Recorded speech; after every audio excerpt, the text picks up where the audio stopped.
school committee meeting. I want to thank you all so much for being here. We got a very fantastic meeting ahead of us. We're very excited. Meetings recorded by Franklin TV and shown on Comcast Channel 9 and Verizon Channel 29, as well as recorded by Franklin Matters. And just a few announcements from the chair. Committee member Gallagher will not be able to be here tonight, but also just for some town-wide events. For folks maybe who may not know, there will be a special election for Prop 2.5 override to be held on June 3rd at Franklin High School from 6 a.m. to 8 p.m. You can visit, for more information, you can visit the school's website. All right. Now, without further ado, we'll lead off into our pledge student, Allie Curtis. Tonight, we are pleased to welcome Allie, a 5th grader from Jefferson Elementary, to lead us in the Pledge of Allegiance. Allie was nominated by Jefferson administration and teachers to represent our school this evening. She is a student who consistently leads by example, making kind, responsible choices even when no one's watching. Allie is a loyal friend, a positive role model, and someone who embodies the core values we hope to instill in all of our students. Allie lives with a family, including her 13-year-old Labrador Brody and her younger brother and sister, who also attend Jefferson. At school, Allie enjoys math. No surprise, given that her mom teaches math at Franklin High School. Allie especially enjoys hands-on learning and creative projects. Outside of school, Allie plays hockey and is lacrosse goalie. Impressively, her hockey team is ranked 2nd in North America.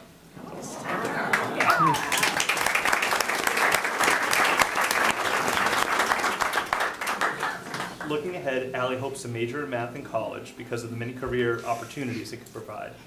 We are incredibly proud to have Allie representing Jefferson Elementary School tonight. You can all please stand. I pledge allegiance to the flag of the United States of America and to the republic for which it stands, one nation, under God, indivisible, with liberty and justice for all.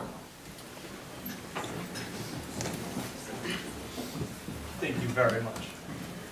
Do you want to head off now? The weather's fantastic. I'm sure it's going to rain on the weekend. So thank you all very much.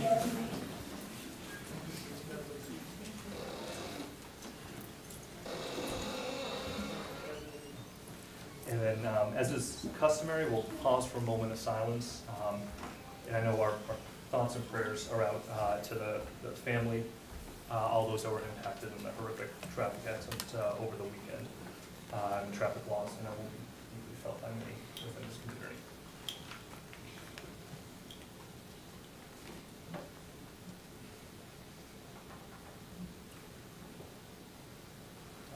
Thank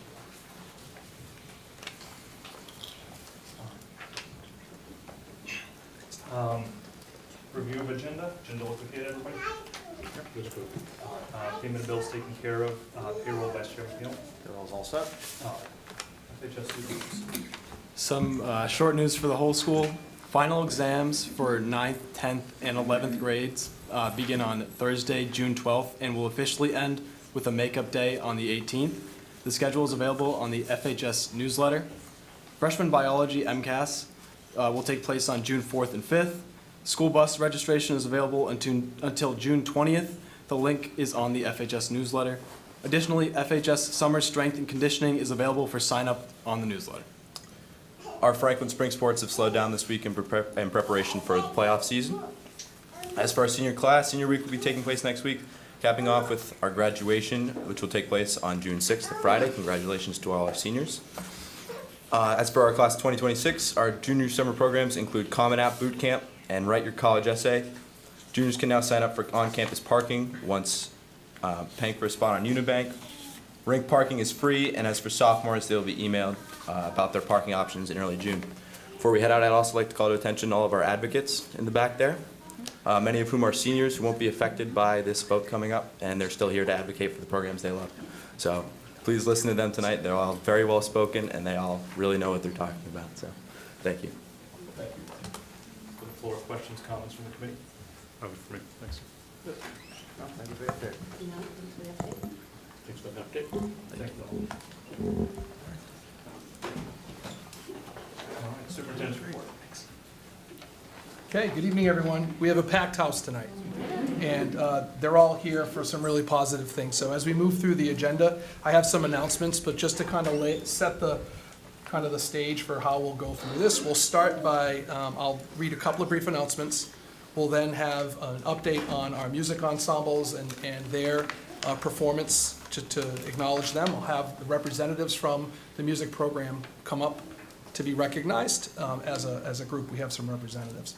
We'll then move into the Seal of Biliteracy. We have students who were invited tonight who have earned the Seal of Biliteracy, which I will explain in the announcements, and then I'll have Mrs. Evans come up to acknowledge and recognize, and we have their certificates that we'll hand out. And last but certainly not least, we will then transition into our retirees. This is the final May meeting of the year. It's historic that we use this meeting to honor our retirees before we hit June, and it's like the fast pace. We want to kind of create some space and honor folks who've served in Franklin for many years in a variety of roles and capacities throughout the district.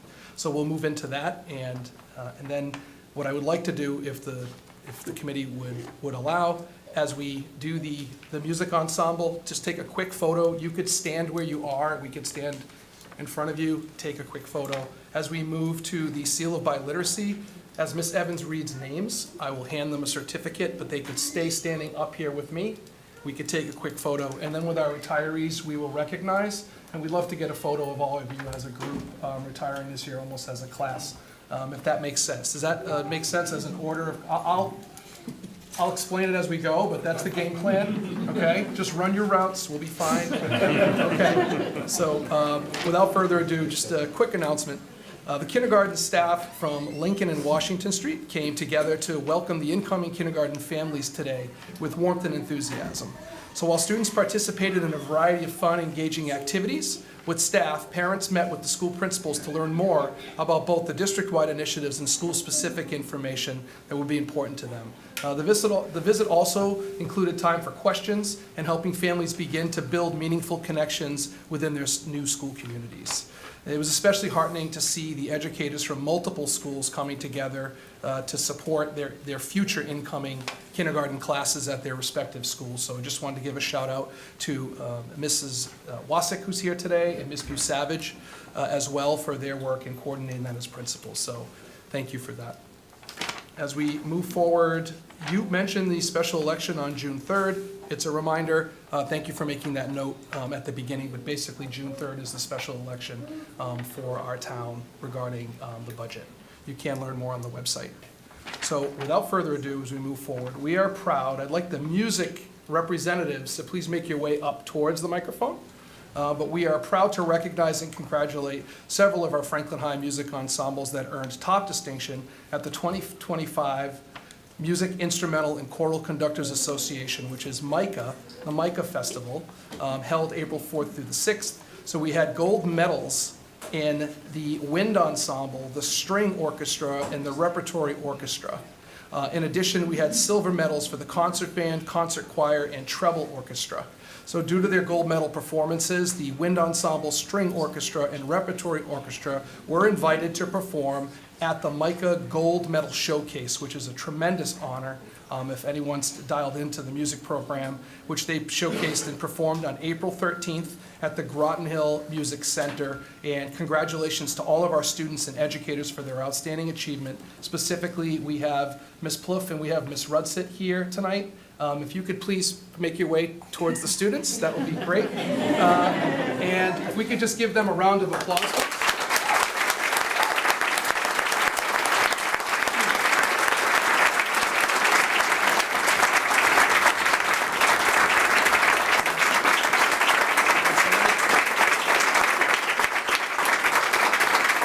You're welcome to say a few words if you'd like, but we are just honored to have you here.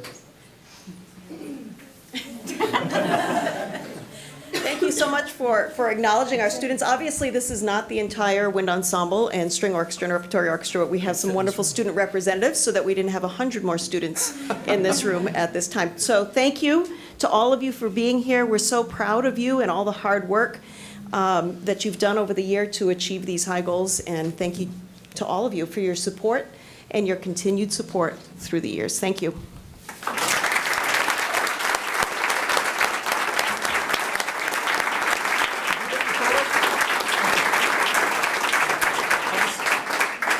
Dr. Rouse, can you get a photo of our students so we can put that on our website? Oh,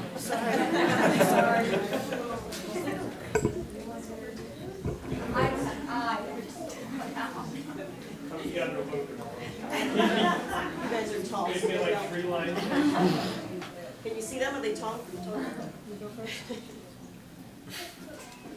All right, looking here. 1, TV, 1, 2, 3.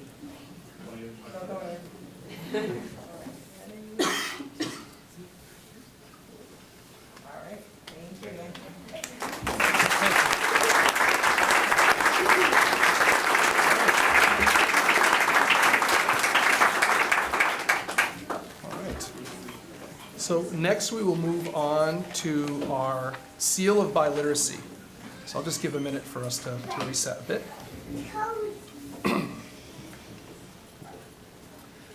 I am thrilled to share with you our students who will earn the seal of biliteracy this school year. This year we have 4 students who have earned the seal of distinction, and I didn't count the latest number. Ms. Evans, how many students total? Oh, geez. It- 12. 12. 12 students who earned this. We have one student who earned it in 2 different languages. Which means that they scored in the advanced range in their non-English language as well as on their 10th grade ELA MCAS exam. So, as you know, Ms. Evans is here to speak a little bit about the award, and then we'd like to recognize the students as your name is called, and then this will be good for retirees, we'll do the same system. As you're called, you can come up to stand next to, do you want to sit near Ms. Pacillo? We can Ms. just have- Pacillo just has a piece of flair for you. So once you get your Pick the certificate, flare up and come see me. pick the flare. Yeah, come see Ms. Pacillo first, Madame, and then you can pick the certificate. Okay. I'm going to keep it brief because you did a great job explaining. But just for people who don't know, the Seal of Biliteracy is a certification, an award that recognizes students in Massachusetts, and there's also a Seal of Biliteracy in 48 other states in the United States, for demonstrating strong literacy and communication skills in English and a non-English language by the time they graduate high school. So when I call out the names, there are going to be 2 different levels that I'm going to be calling out. First is Seal of Biliteracy, and that is awarded to students who earn intermediate high proficiency level. To equate that to the job force, the workforce, that's kind of like proficiency to be successful in a career like a firefighter, a retail associate, someone who works in a restaurant, a receptionist, a tour guide, jobs like that. Educationally, it's the equivalent of proficiency to be successful in a 1st or 2nd year college course in that language. And then there's Seal of Biliteracy with distinction. And those students are awarded with that by, in terms of the workforce, proficient enough to be successful in careers like medical assisting, flight attendant, bilingual legal assistants, educators, and police officers. And to compare that to education, it's like being able to be proficient enough to succeed in a 2nd or 3rd level college course in that language. So without further ado, I'm going to call you up and honor you. All right. So first we have Yusuf Hanna. He has the Seal of Biliteracy in Arabic and German.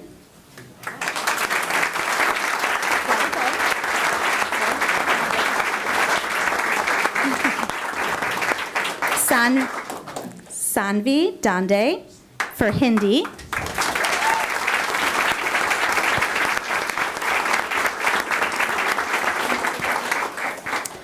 Kaina Abraham, who's not here tonight, but she has the Seal of Biliteracy with distinction in French.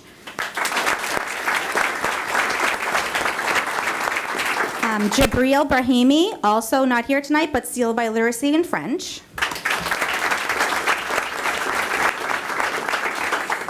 Inez Kansi, Seal of Biliteracy French.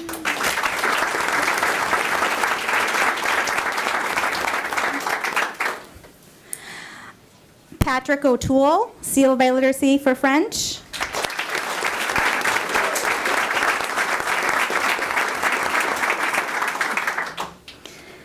Ella Mahoney, Seal of Biliteracy with distinction in Latin.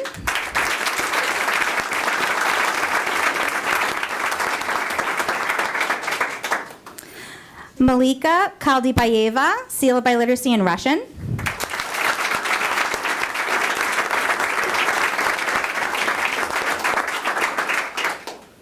Benjamin Cousin, Seal of Biliteracy in Spanish.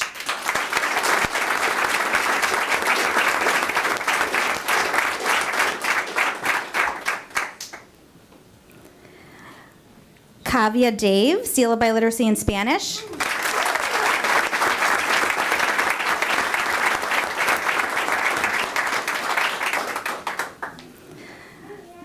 Ana Cecilia Pineda, Seal of Biliteracy with distinction in Spanish.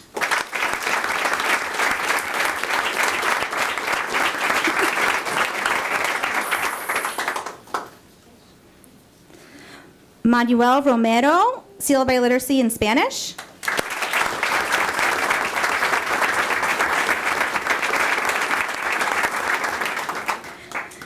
Isabella Trull, Seal of Biliteracy in Spanish.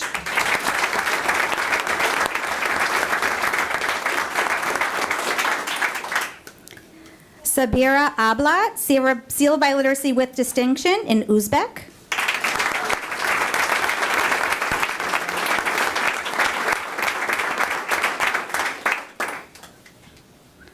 And Aditya Jarajan, Seal of Biliteracy in Spanish.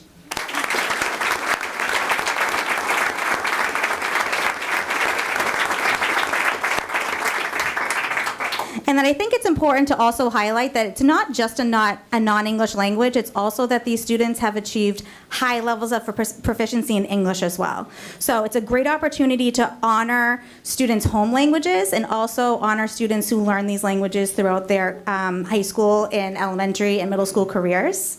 So this is a real-world experience and a real-world skill. So we're so thrilled to send you off and so you can use the skill in the real world. Congrats.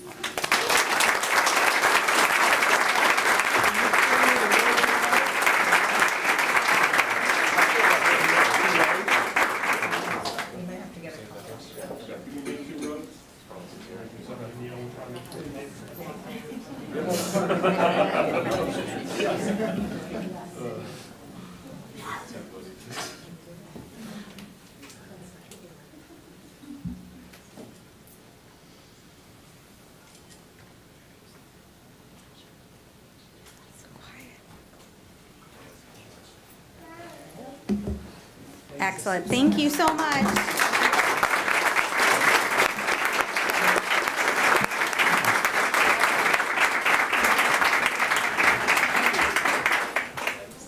Okay. So without further ado, we will move into, we'll let the room settle down, those staying to honor our retirees. And we'll let the room settle in. There we go.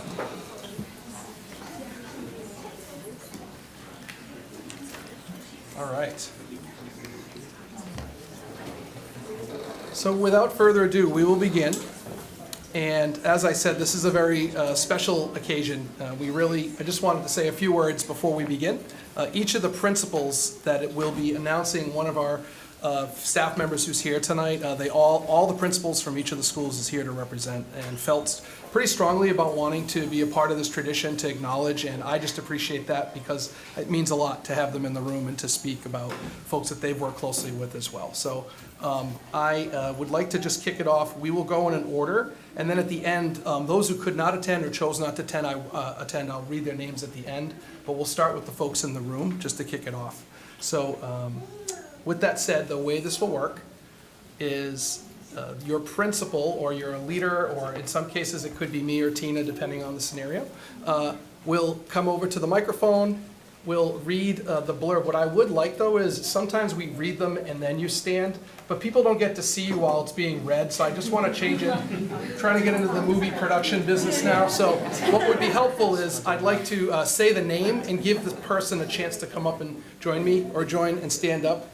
I know it's embarrassing, but I just think it's important to take that moment. We want to give you your time in that moment. So, without further ado, we will kick that off. We have a small gift.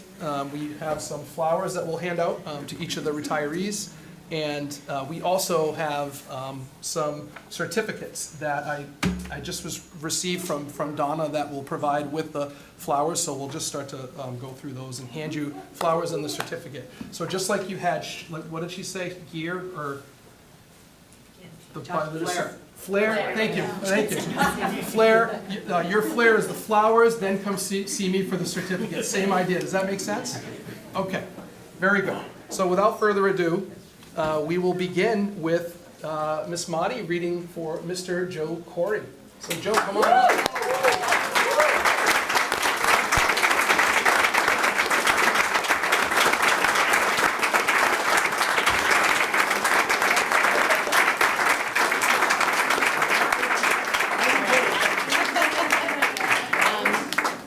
I'm very excited to get the celebration going for all of our retirees, but this is about Joe. Congratulations, Joe, on all that you've accomplished in your 30-plus years as an educator in Franklin Public Schools. In the classroom, you've taught more than just ELA and social studies. You fostered curiosity, passion, and perseverance. You welcomed students into the wonderful roller coaster that is middle school. Your efforts as an active leader, working on behalf of students, faculty, Horace Mann Middle School, and Franklin have left an impact on so many. We wish you all the best in your well-deserved retirement. All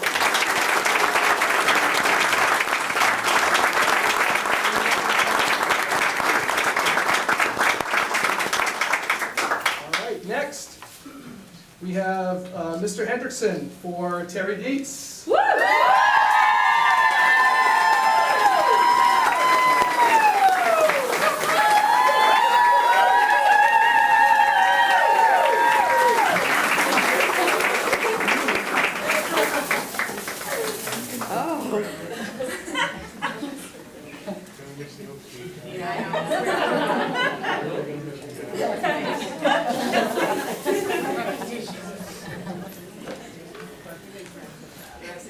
Sure? Are you sure? Okay, all right.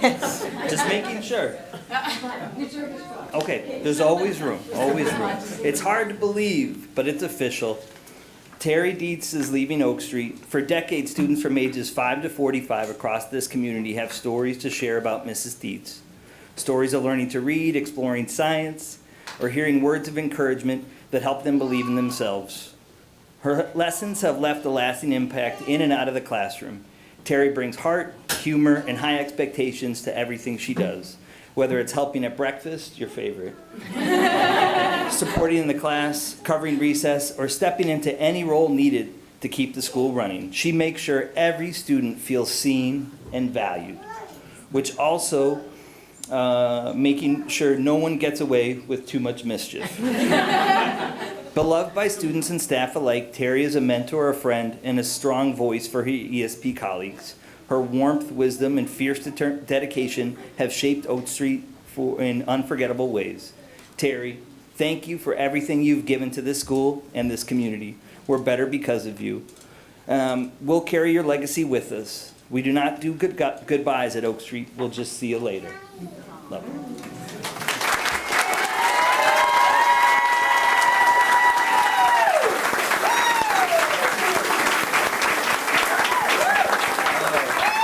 One last for Terry. Can I get an all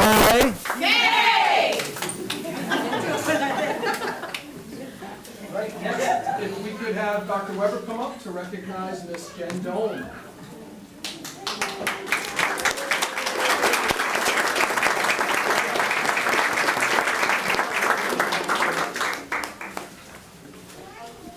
I have the bittersweet pleasure of saying a few words about Jen Dome, who I also feel deserves a cheering round of applause as well.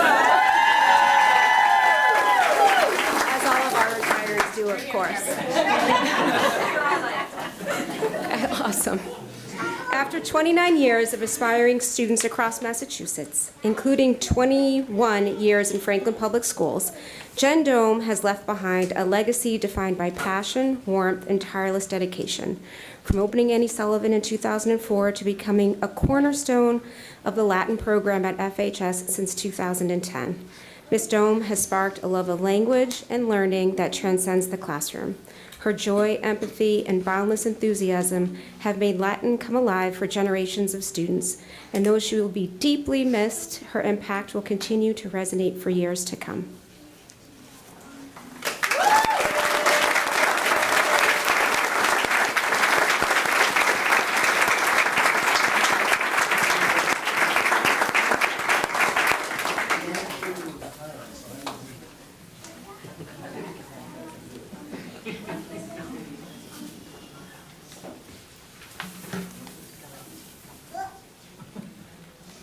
Calling up Miss Suzanne Grant.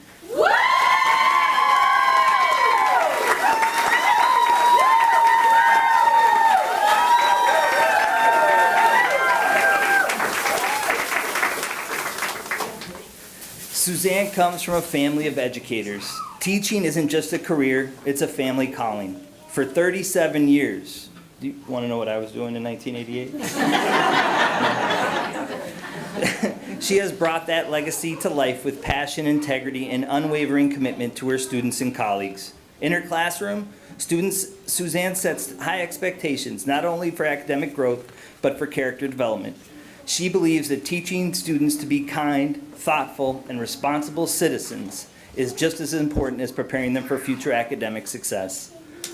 Mrs. Grant's impact extends far beyond her own classroom. Her door has always been open to her colleagues, whether offering advice on communicating with families, supporting struggling students, or simply lending a listening ear.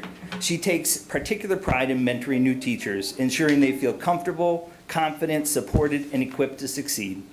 As Suzanne retires, we celebrate her remarkable 37-year career. Her influence on students, staff, and the school community will be felt for years. Thank you, Suzanne, for a lifetime of service, heart, and excellence in education. All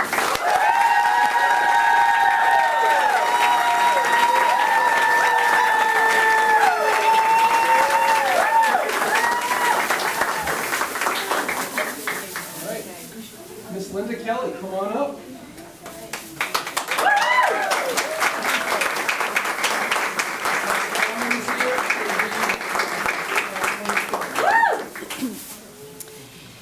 After 25 incredible years at Kennedy School, we celebrate the retirement of a truly special educator, Linda Kelly. When Linda approached me about her plans to retire, she shared a personal story with me, and I'm so thrilled that she's okay with me sharing it with all of you. When she was called in for her initial interview to become an ESP at Kennedy School, she was given only 2 hours to prepare, so that was her notice. She didn't have time to arrange childcare, so she said this to the principal. The principal said, "No worries, just bring all your children with you." Daniel, Courtney, Patrick, Christopher, and Cameron all joined her. As they sat quietly and patiently during the interview, the principal said, "Wow, anyone who can get 5 kids to behave this well clearly knows how to work with children." She got the job on the spot. Since that day, Linda has poured her heart into Kennedy School. She's been a steady, compassionate presence known for her warmth, patience, and dedication to students and staff. She is proud of the work she and her colleagues have accomplished together in Franklin. All 5 children are proud Franklin Public School graduates and have gone on to become community-minded leaders, a reflection of the values they've learned at Franklin Public Schools. As Linda steps into retirement, she's most looking forward to traveling starting on June 2nd. Relaxing with a good book, quilting, and most of all, cherishing her time with her beloved grandchildren. Linda, thank you for the 25 years of kindness, commitment, and care. You are very missed at Kennedy.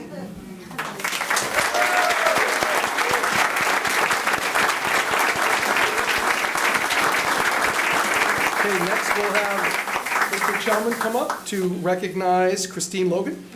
Where is she?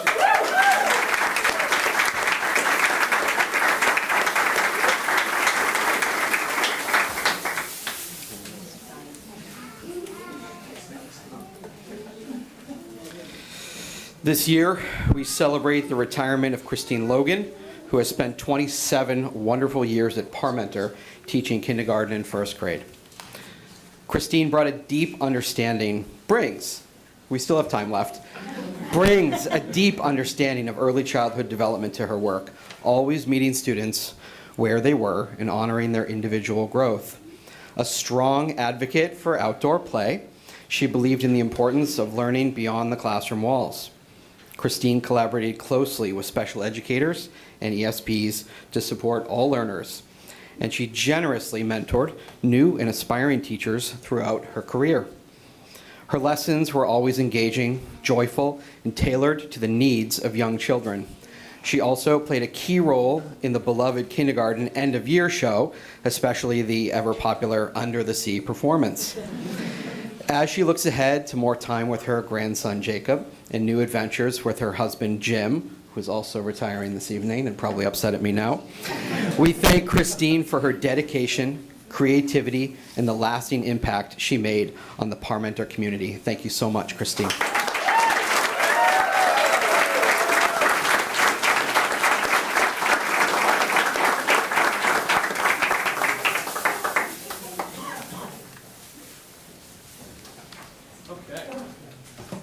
Next, Mrs. Morano, come on up for James Logan. You thought we'd forget about you, Jim.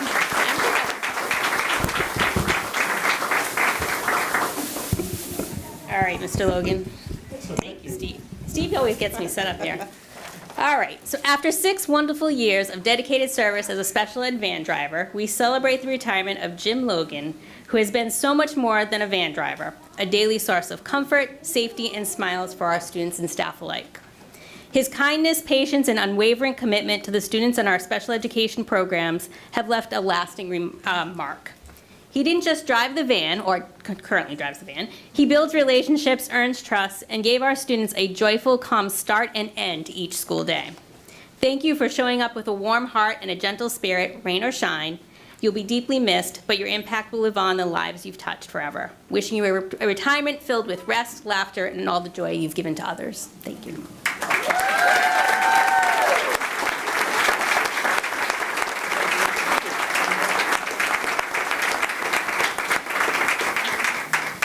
Thank you. Okay, Dr. Rogers will recognize Ms. Tracy McLeod. Come on up, Tracy.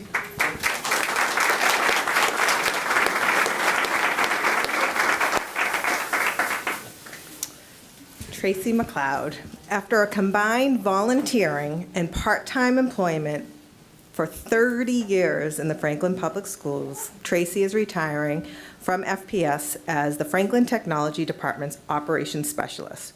Tracy's contributions to making sure the gears of the technology department kept turning, were aligned, and those systems were in place, leaves a lasting impact on the Franklin Public Schools. We thank you for your countless contributions, your smiles, the joy you brought to everybody's faces, and the conversations that always lifted us all. We wish you and your husband many enjoyable Wednesday golf days, tomorrow being one of them. Beautiful days. Happy retirement, Tracy.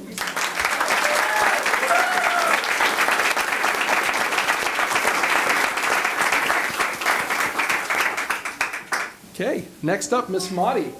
If you could, and could we please have Mrs. Nadro come on up?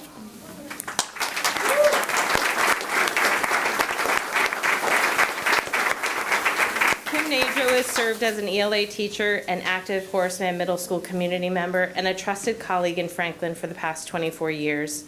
Kim's dedication and passion has inspired young minds, nurtured the power of words, and helped foster lifelong readers. Her work as a middle school educator has shaped lives and built confidence, as Kim always strives to create a classroom where students feel heard, seen, and respected. We thank Kim for all of her contributions and wish her even more exciting experience, if that's possible, on the next chapter of her journey. Congratulations.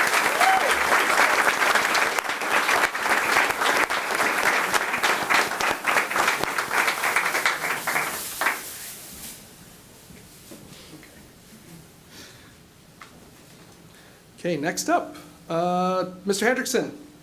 Miss Julie Rainville, come on up.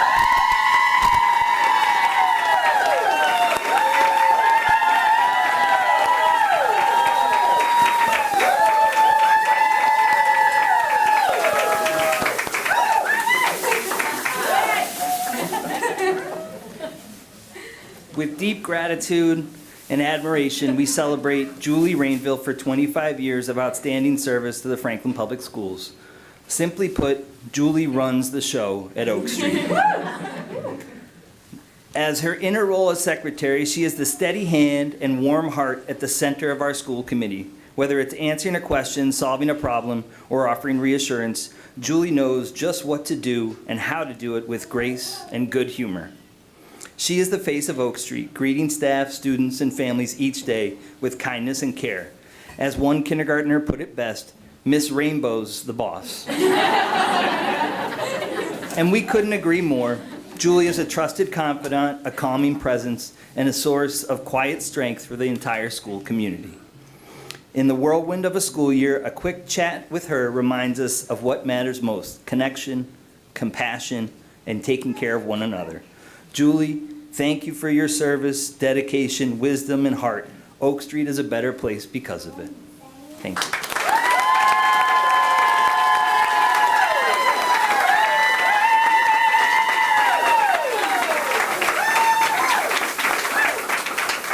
Okay, if Dr. Conley could please come up, and Miss Luann Swan, come on.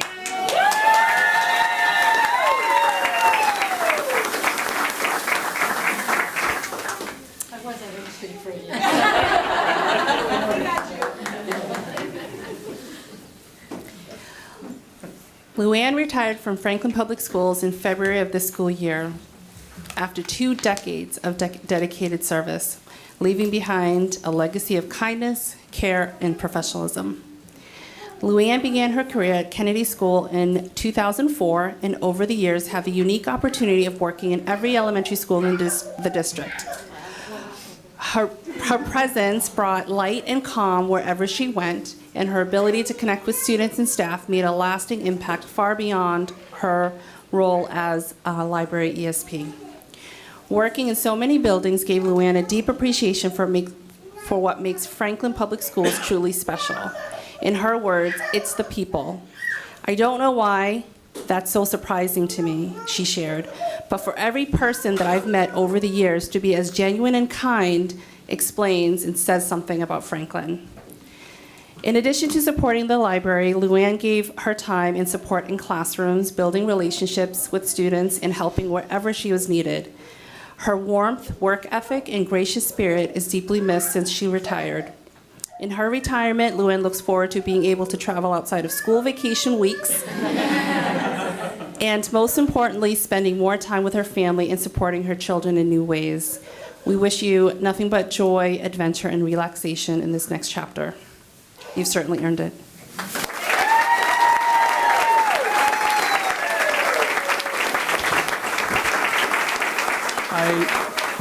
I just wanted to recognize a few other retirees who could not make it tonight. I'll read their names and their positions, and then I'll just say a few closing remarks. So, Lisa Belial's an ESP at Parmenter.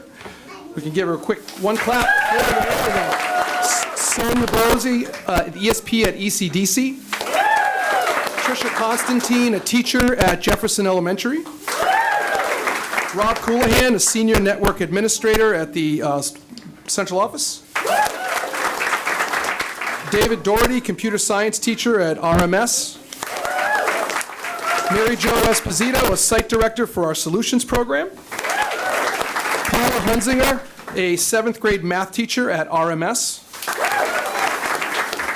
Jim showed up today. Thank you, Jim, for being here. And Sarah Wayne, an ESP from FHS. All right. Thank you once again. I just wanted to conclude by saying, you know, I think about the years of dedication among all of you and how lucky we are in Franklin to have you having been here to serve the students in all of the years that you've been here. Just on behalf of the entire, all the students, the families, and our staff at Franklin Public Schools, thank you for your service to Franklin. We appreciate you.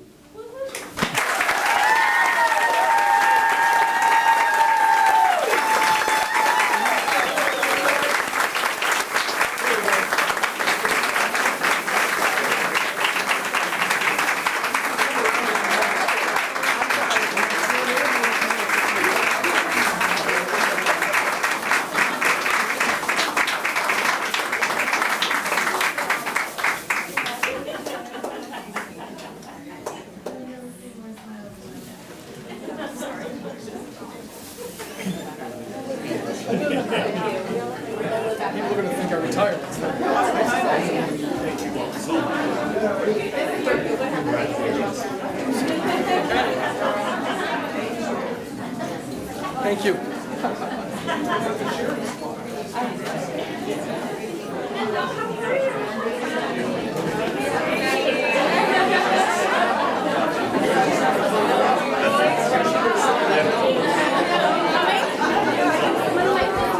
I'll be back on the 12th. I'll be back on the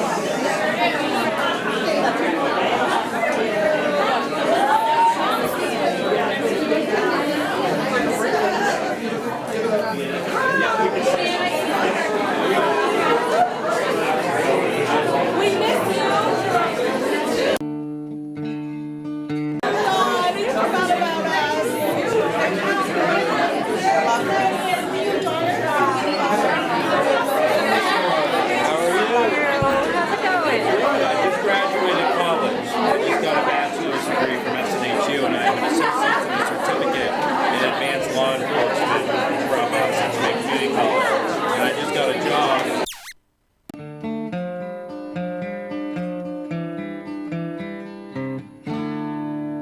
You're listening to 102.9 WFPR-LP, Franklin Public Radio.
Time being 7:45, called back to order. All good. We're all good, thank you very much.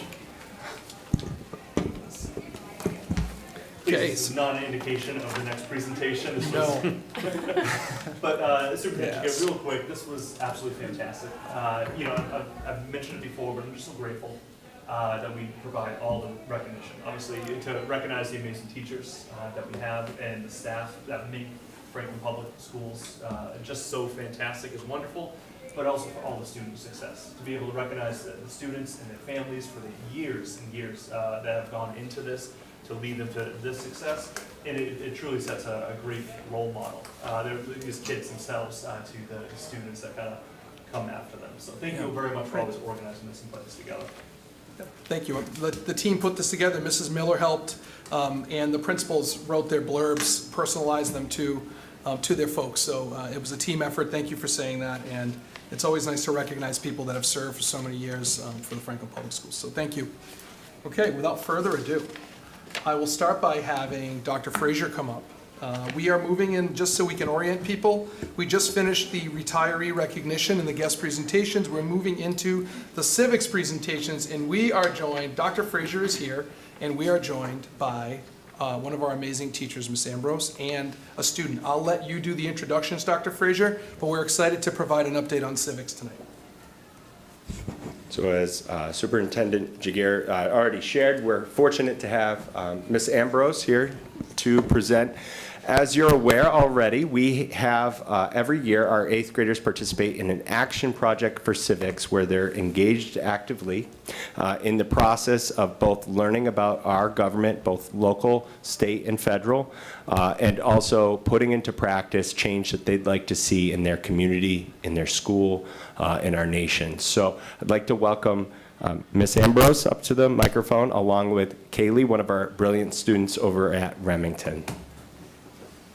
Sit right at the table.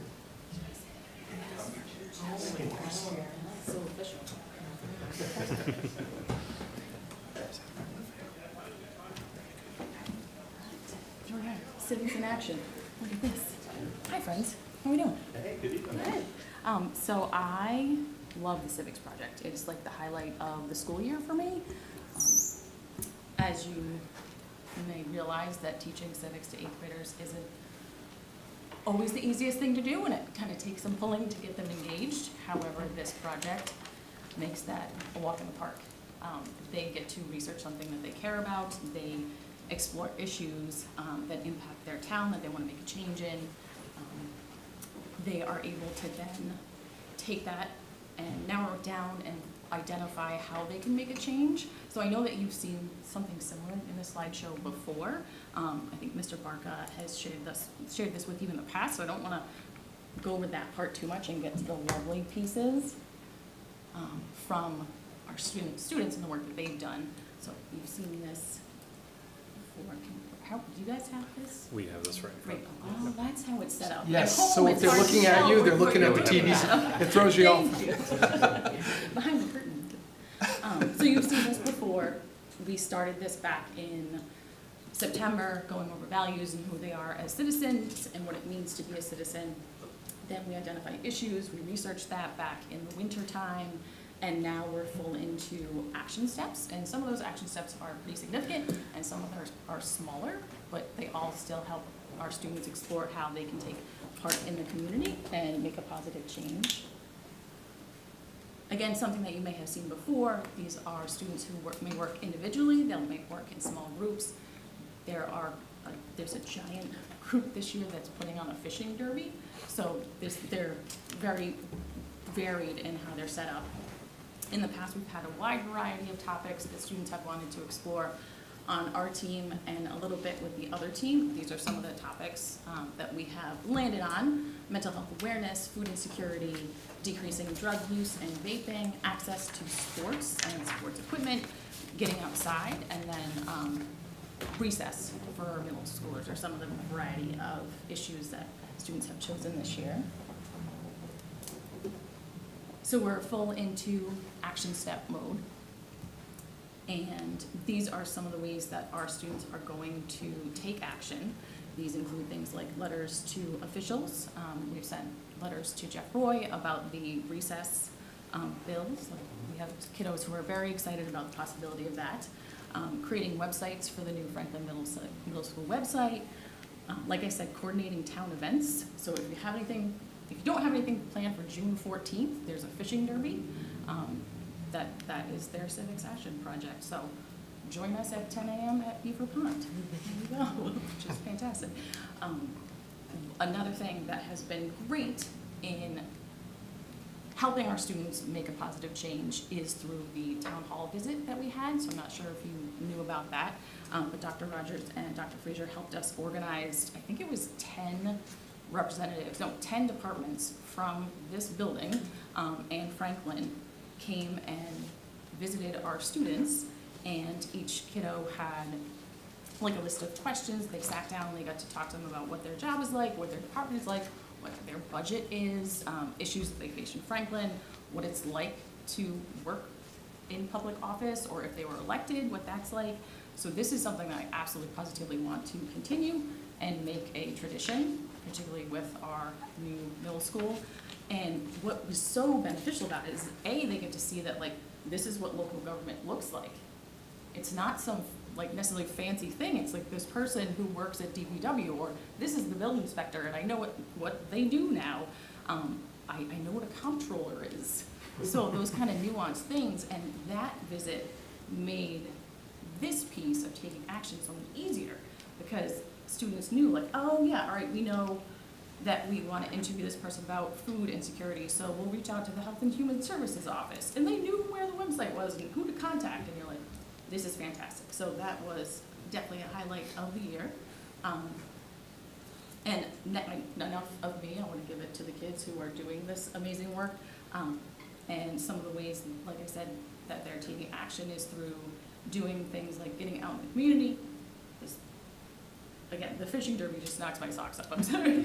Such a random but also a cool way, and it's not necessarily like, Tim and I talk about institutional change, but it's still a way of bringing the community together, or things like teaching your peers about a topic that you want to raise awareness on. You may not categorize that as long-lasting institutional change, but it plants the seed there for other people to advocate on behalf of an issue that you care about. So this is the great foundation for that. So I'm going to let Kaylee give you an example of just what this experience has been like for her. Okay, my issue that I chose is autism awareness. I chose this issue because I'm autistic and want to help people better understand autism.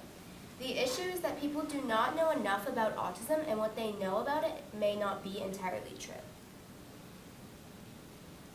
I did some research, and my root causes are misinformation, lack of education, and mislabeling, which is making assumptions about someone based on an autism diagnosis. Some of my action steps. I sent out a survey to all students in Remington to better understand what they knew about autism. 50 students responded. There was a wide variety of knowledge in their responses. Then I used the WAC. I made posters based on the information that was not widely known, as well as an informational slideshow, which I will now share a sample of. Kaylee is going to share this with her, with the 7th graders on our team later this week. So this is a fun intro activity I plan to do when presenting to my peers. These are some samples, responses from my survey, and they have to try to guess if it's a true, somewhat true, or false fact about autism. So it makes those who have it think uniquely is somewhat true fact. I know that autistic people do something called stimming. Their brains work differently and they process information differently as well.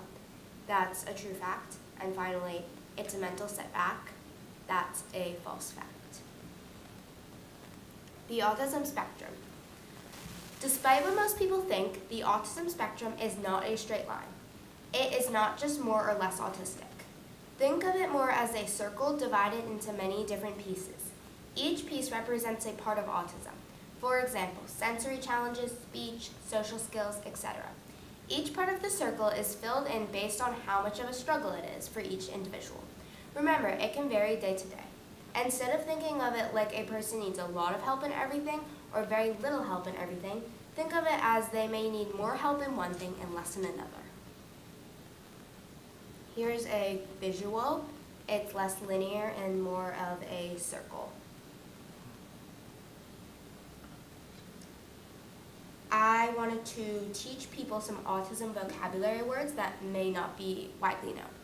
So stimming, a repetitive motion someone might do to self-soothe. It can be more obvious like hand flapping, tapping, or spinning, or it can be more discreet like picking. Special interest, a topic someone might be very passionate and know a lot of information about. For example, it can be a dog breed, a sport, a TV show, etc. Overstimulated. It might be too loud or too bright, or it has been a long day. All of these can lead someone to feel overstimulated. They might need a break, or it can lead to a meltdown. Meltdown can be crying, yelling, or other things done because someone feels upset or overstimulated. It's important to note that a meltdown is different from a temper tantrum. Masking, intentionally or unintentionally hiding autistic traits to appear more neurotypical. So here are some ways autistic people may actually act. They may not make eye contact. They may cover their ears or wear headphones. They may do a motion over and over or stimming. They may only want to talk about one thing, like their special interest. They may not want to be social, or they may not understand social cues. They may get upset easily. and then they may be rigid thinkers or want to follow a strict routine. These are just a few common things, and it may be different for everyone. How to act around someone with autism. As someone who is autistic, these are some things that my neurotypical peers do that help me. Talk in a quieter voice, do not force them to make eye contact, ignore their stims, listen to their special interests and ask follow-up questions. If they want to be left alone, leave them alone and be patient with them. So some results, I will be presenting the slideshow, as Ms. Ambrose said, next Tuesday to my 7th grade peers in hopes to teach them more information about autism. But a 7th grader who is also autistic saw my posters and we were able to connect. I shared my slideshow and she liked it and was happy that someone with autism is teaching others. Thank you for this opportunity to present my project tonight.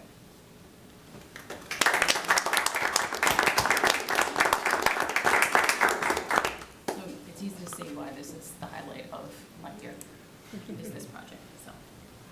Any questions? Thank you so much. This was absolutely fantastic.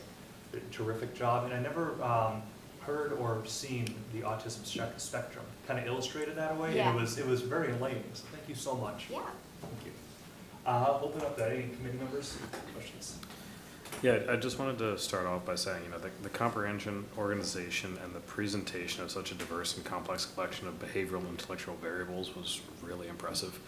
I thought being able to really cut through a lot of what can be confusing topics. Yeah. In the kind of the matter of fact way that you did it was far beyond a 7th grader. So very well done. That was a good job. And I really appreciated the definition slide that you had. I think there's a lot of issue when it comes to different people in the community, like as a whole, where they hear certain terms they don't understand and they start making assumptions. And I think you really doing a good job of communicating that through and giving kind of purpose to different terms that are used and really making sure that people understand, just why or kind of the how for really trying to make sure that everybody feels welcomed and included was fantastic. Thank you. Well done. So great job. And this is definitely a highlight. I love when students come in and talk about their civics work. I mean, it embodies the portrait of the graduated. I mean, they're learning about our community and how it works and really how do you impact it. And I think just starting at a young age, just to be able to understand kind of the machine, I think it helps set really good foundation. So kudos for taking these 8th graders through this as well.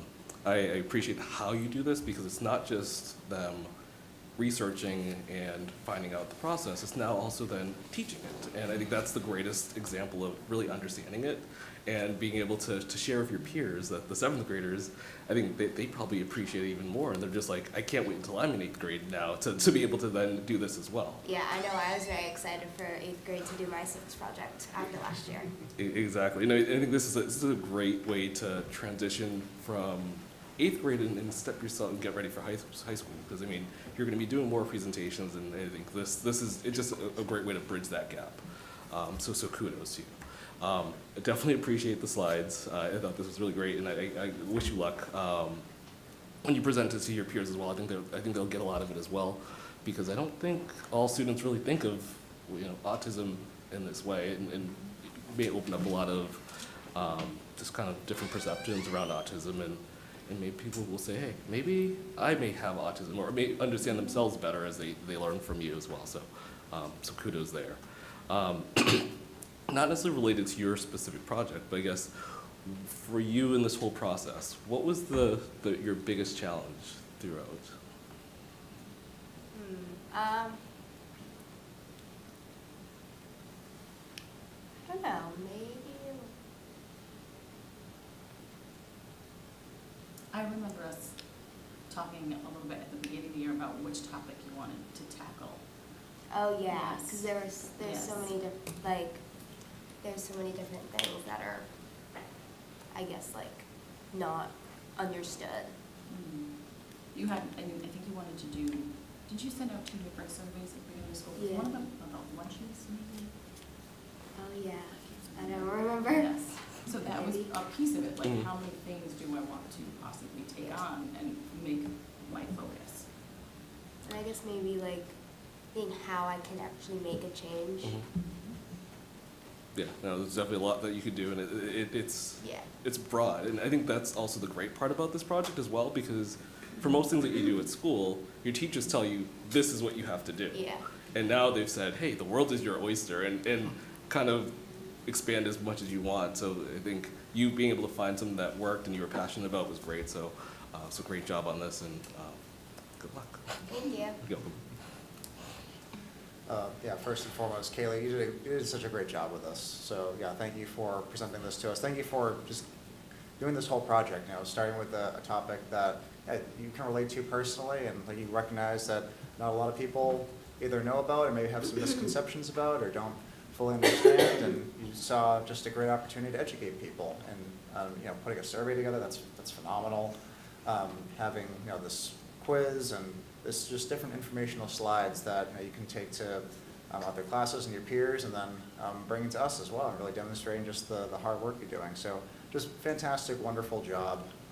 It's truly remarkable and impressive. I wasn't doing something that advanced at your age, so that's just a great job. And then Ms. Ambrose, thank you for continuing in this work with the civics project. It's so important to have just civics education for our society as a whole, to understand how different levels of government work, for us to really develop that muscle and that skill of engaging with elected officials. And thank you for bringing Kaylee here to engage at the most important level of government, which is the local level. So, because yeah, it's so important to have an appreciation for all different levels and really know where and what programs and the people that you want to talk to that really have the most direct impact on people's lives in the day-to-day. So yeah, thank you, and thank you again, Kaylee. Great job.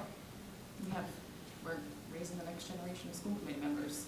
And I have a kid who is interested in town administration, and I was like, all right, bud, let's get started now. All right, go to some town council meetings. Town administration, that's money management, that's where you want to be. Gosh, that was so good. I'm just so impressed. Congratulations. I took a couple notes. You actually just said something when Al asked about what was hard. You said, I don't know exactly how you just phrased it, but you said, I was thinking through what could be done. Yeah. And that is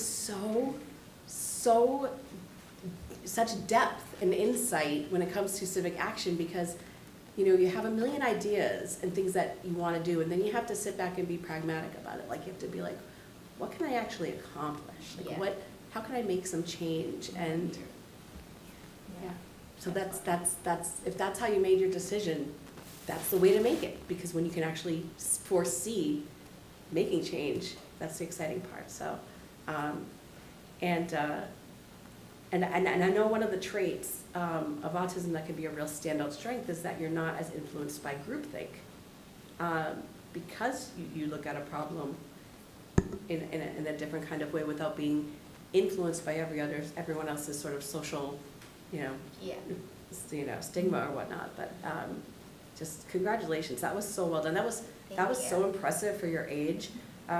Like what Paul said, just the way you put it all together, and kudos to the teachers, because you guys gave them that framework. And I actually met with your group last year, right, to talk about school times changes, and I remember they were like, so how do we get it done? After we went through everything, and I was like, well, it's going to be a battle. So I was like, giddy up. I go, there's a couple things that are sort of taking precedent, or taking priority right now. You might want to table it for a couple of years, but come back around. So congrats. I don't want to take up more time. Great job. Thank you. You moved my whole heart. It's a great presentation. You nicely articulated. We are proud of you. And mark my words, one day you will become a national star. You don't lose your fire within you to achieve what you want to supposed to be in autism. You're one of a kind. The subject you touch is a one of a kind. Keep it going. Congratulations again. Thank you very much. Thank you. Thank you so much for coming, for presenting, for all the work that's gone into this, Kaylee. This was absolutely fantastic. Thank you for having me. Oh, absolutely. Yeah, thanks for having us. No, I think at this point, we'll allow you, what's that? I just want to give another applause. Oh, we're going to give her another round of applause. Yes. Thank you.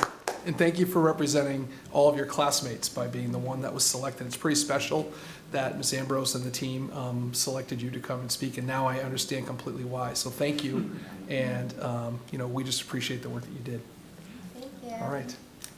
Okay. Thank you so much.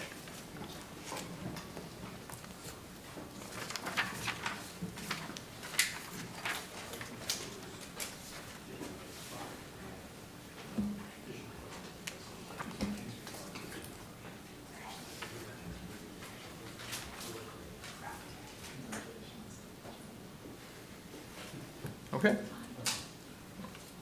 So moving on, as we queue up the presentation for you tonight, we have an update on our district improvement goals. These are tied to our school improvement goals.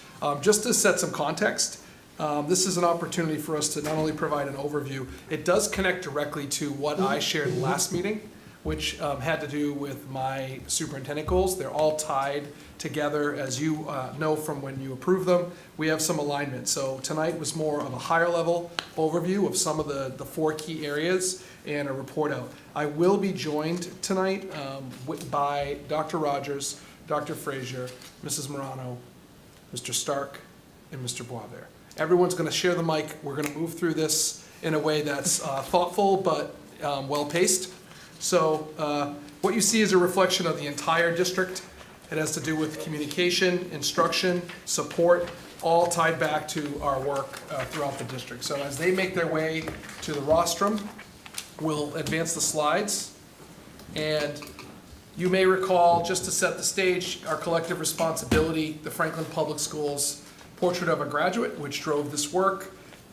You can see here, it's really grounded the work that's taken place. I love to share my quote at this moment in time where we talk about, you do not rise to the level of your goals, but you fall to the level of your systems. And we have been really working hard to build systems. So our core values and theory of action have not changed, but ultimately lead us to really identify the areas that we sought to move forward this year. So moving forward, as we go, this is a bit about systems.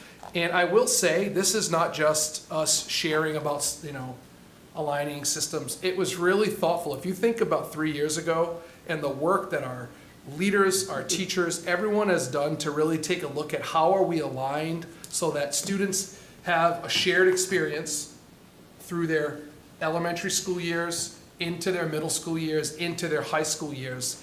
The work that we have done around reorganization, I can think of how this could have gone, and if we weren't as closely as aligned across schools where we need to be, while allowing for the autonomy at each building and in each classroom, we would be looking at not only trying to bring multiple teaching groups together under one roof, multiple student experiences under one roof. That would be an additional challenge that we would have to face, that I think the work that's happened over 3 years to get us aligned where we need to be will help us in the future as we physically get under one roof. So basically, this just illustrates that idea around the district improvement plan, and the objectives are the same. And then as you move in, the goal at the district level is how are we allocating our resources? How are we providing professional learning to meet those goals? And then at the level base, the action is happening at the building level and at our level with our, depending on the Office of Teaching and Learning or the Student Services. Those folks are really at the heart of moving this work forward across the board. And that's where we'll move to the outcomes and evidence. So as we advance the slides, you'll see here, I like to share this slide. We always talk about the end of the school year, June 18th. Remember that? I don't know if I ever talked about this Emmitt Smith commercial, where he just won the Super Bowl, and then he says, did you ever rest? And he's doing the bench press, and he stops at the top, and he's like, okay, back at it, and he keeps working out. So we have a pre-treat already scheduled for June 20th. School gets out June 18th. We're off on Juneteenth, which is June 19th, and then we meet as a full leadership team to unpack the year, debrief, and start to plan ahead of what will the summer and what will next school year look like, and what do we need to do between then and the first day of school to be as ready as possible. So that's all happening again. We then have July summer work, mini teams, level-based team, all different varieties that happen. And we work around people's schedules in the summer, because I do like to give the staff the vacation they've earned to take the time off. And then we move into the administrative retreat, which happens in August. Our district improvement plan, school improvement plan presentations happen in September, October-ish. And then obviously we're rolling into budget development through November into the new year. And we've set a new deadline for us to really target again. We want to get on a cycle of targeting budget information to you to start that process after we get back from the December winter break into late January, early February to kind of land in that same timeline. So that just kind of fills out the year so you can get a sense of what we plan when we do. You could continue.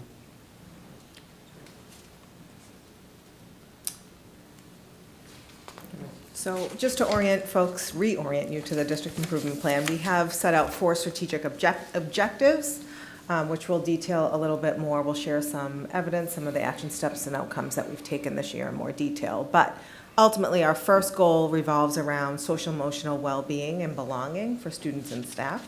So we'll highlight some key indicators there. Then we move into focusing on curriculum and the work that we've done around developing and providing high-quality, engaging, rigorous curriculum for students. Then into instruction that meets the needs of various learners. And so in that strategic objective, we talk a lot about professional learning, communities of practice, things of that nature. And then finally, how we engage folks in effective two-way communication. And much of that will be detailed by Colin and Lucas. So the initiatives are there, but we'll get into some more detail there, and we'll turn it into strategic objective 1. All right. Promoting the social emotional well-being and belonging of students and staff. As you've heard over the last 3 years, this has been a continuous multi-phased approach. Our goal is to enhance the programs and practices to help our students develop connections to school, support positive behaviors, and increase their academic achievement. We would like to promote well-being of staff to enable each and every student is able to acquire the knowledge, attitudes, and skills associated with their core competencies of social emotional learning. And obviously, we want to foster an inclusive environment where diversity is valued and everyone has a sense of belonging. So to add some detail, so our key actions under strategic objective 1 is include restorative behavior systems, piloting support blocks at the high school, and using Panorama and Aspen to monitor trends. We have worked this year to establish consistent SEL instruction and practices and resources across the district, really diving deeper into the Panorama playbook, the second step programming at both the elementary and middle school level, as well as continuing our work with the zones of regulation.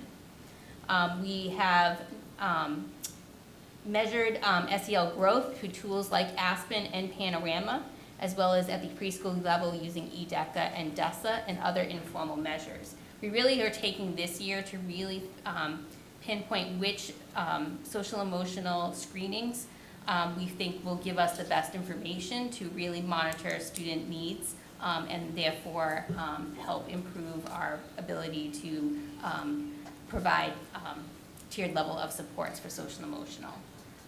We also want to increase student engagement by increasing connections and participation in school events, as well as so everyone has a higher sense of belonging. We'll continue through our professional development to build staff understanding of restorative practices with the hope of decreasing those behavioral referrals. And then these efforts aim to build a more consistent supportive environment across all school levels. This year, as you've heard throughout presentations, is we have, at the high school level, have a WIN block exploratory committee, so we can look at that WIN block so that students are able to get that focused and targeted interventions. Our counselors this year have been piloting using Panorama to log and track their tiered supports and intervention plans. And we're also using Panorama survey data through CPT times to discover trends across grade levels in schools so we can really target student needs. And then continue to look at different progress monitoring tools and check-ins with the school counselors for Tier 2 and Tier 3 supports. So as we move into strategic objective 2, this is where we talk about curriculum, and it's really been a focal point for us over the past few years around getting some high quality instructional materials into students and teachers' hands in the classroom. So we've shared many presentations around various grants that we've sought out, but this is very much a collaborative effort. We've talked a lot about the curriculum revision process, which we'll detail in a little bit more in the next few slides, but really a keen attention to detail on what are the quality materials that we're putting in teachers' hands and ensuring that students across all grade levels, vertically, horizontally, have equitable access to these high-quality instructional materials and assessments, and that there's an implementation plan of that so that teachers are supported in the way in which they use these high-quality materials. So you don't just get them and stick them on a shelf for years to come. So as we think about this strategic objective, one of the key action steps that we took is implementing and refining a viable research-based curriculum. So this looks different depending upon if you're a K-5 teacher and you're implementing math and literacy over recent years, or if you're in a middle school science classroom and you're implementing Open SciEd, or a high school classroom and you're implementing a new AP stats book. It's wide and varied, and the Office of Teaching and Learning collaborates both with student services and teachers to ensure that we are have that predictable cycle, but that, again, folks are supported. So some of these outcomes, and Dr. Frazier and Mr. Stark will get into the examples and details here a bit more, but really we're holding to that all students deserve access to high quality Tier 1 curriculum resources, and that we also have a keen eye on what we're offering at Tier 2 and Tier 3 as well. That we give educators the time and space to collaborate and refine and reflect on these materials that they're using, because this isn't just, again, you buy it and you put it in someone's hand and it just works in the classroom. There's a lot of refinement that has to happen. And then that we're specifically focusing on various assessment tools to ensure that we're using data, making data-informed decisions about how to kind of keep that curriculum revision moving forward. So with that, I'll turn it over to Mr. Stark. Thank you, Dr. Rogers. The committee has heard at various points throughout the year about our developing curriculum review cycle.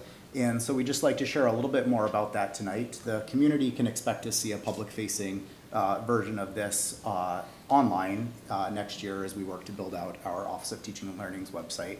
But tonight, the school committee and the committee can hear a little bit about this cycle, and then you as a committee moving forward can expect to receive curricular updates within the context of this cycle.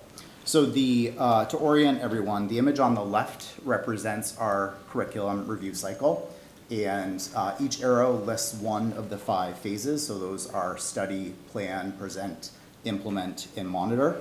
So as Kaylee said earlier so nicely, this is a cyclical approach. And it ensures that our curriculum remains high quality, standards aligned, research-based, and is responsive to the needs of our students and the feedback of our educators. So again, the phases aren't linear and allow for some flexibility and adjustments as needed.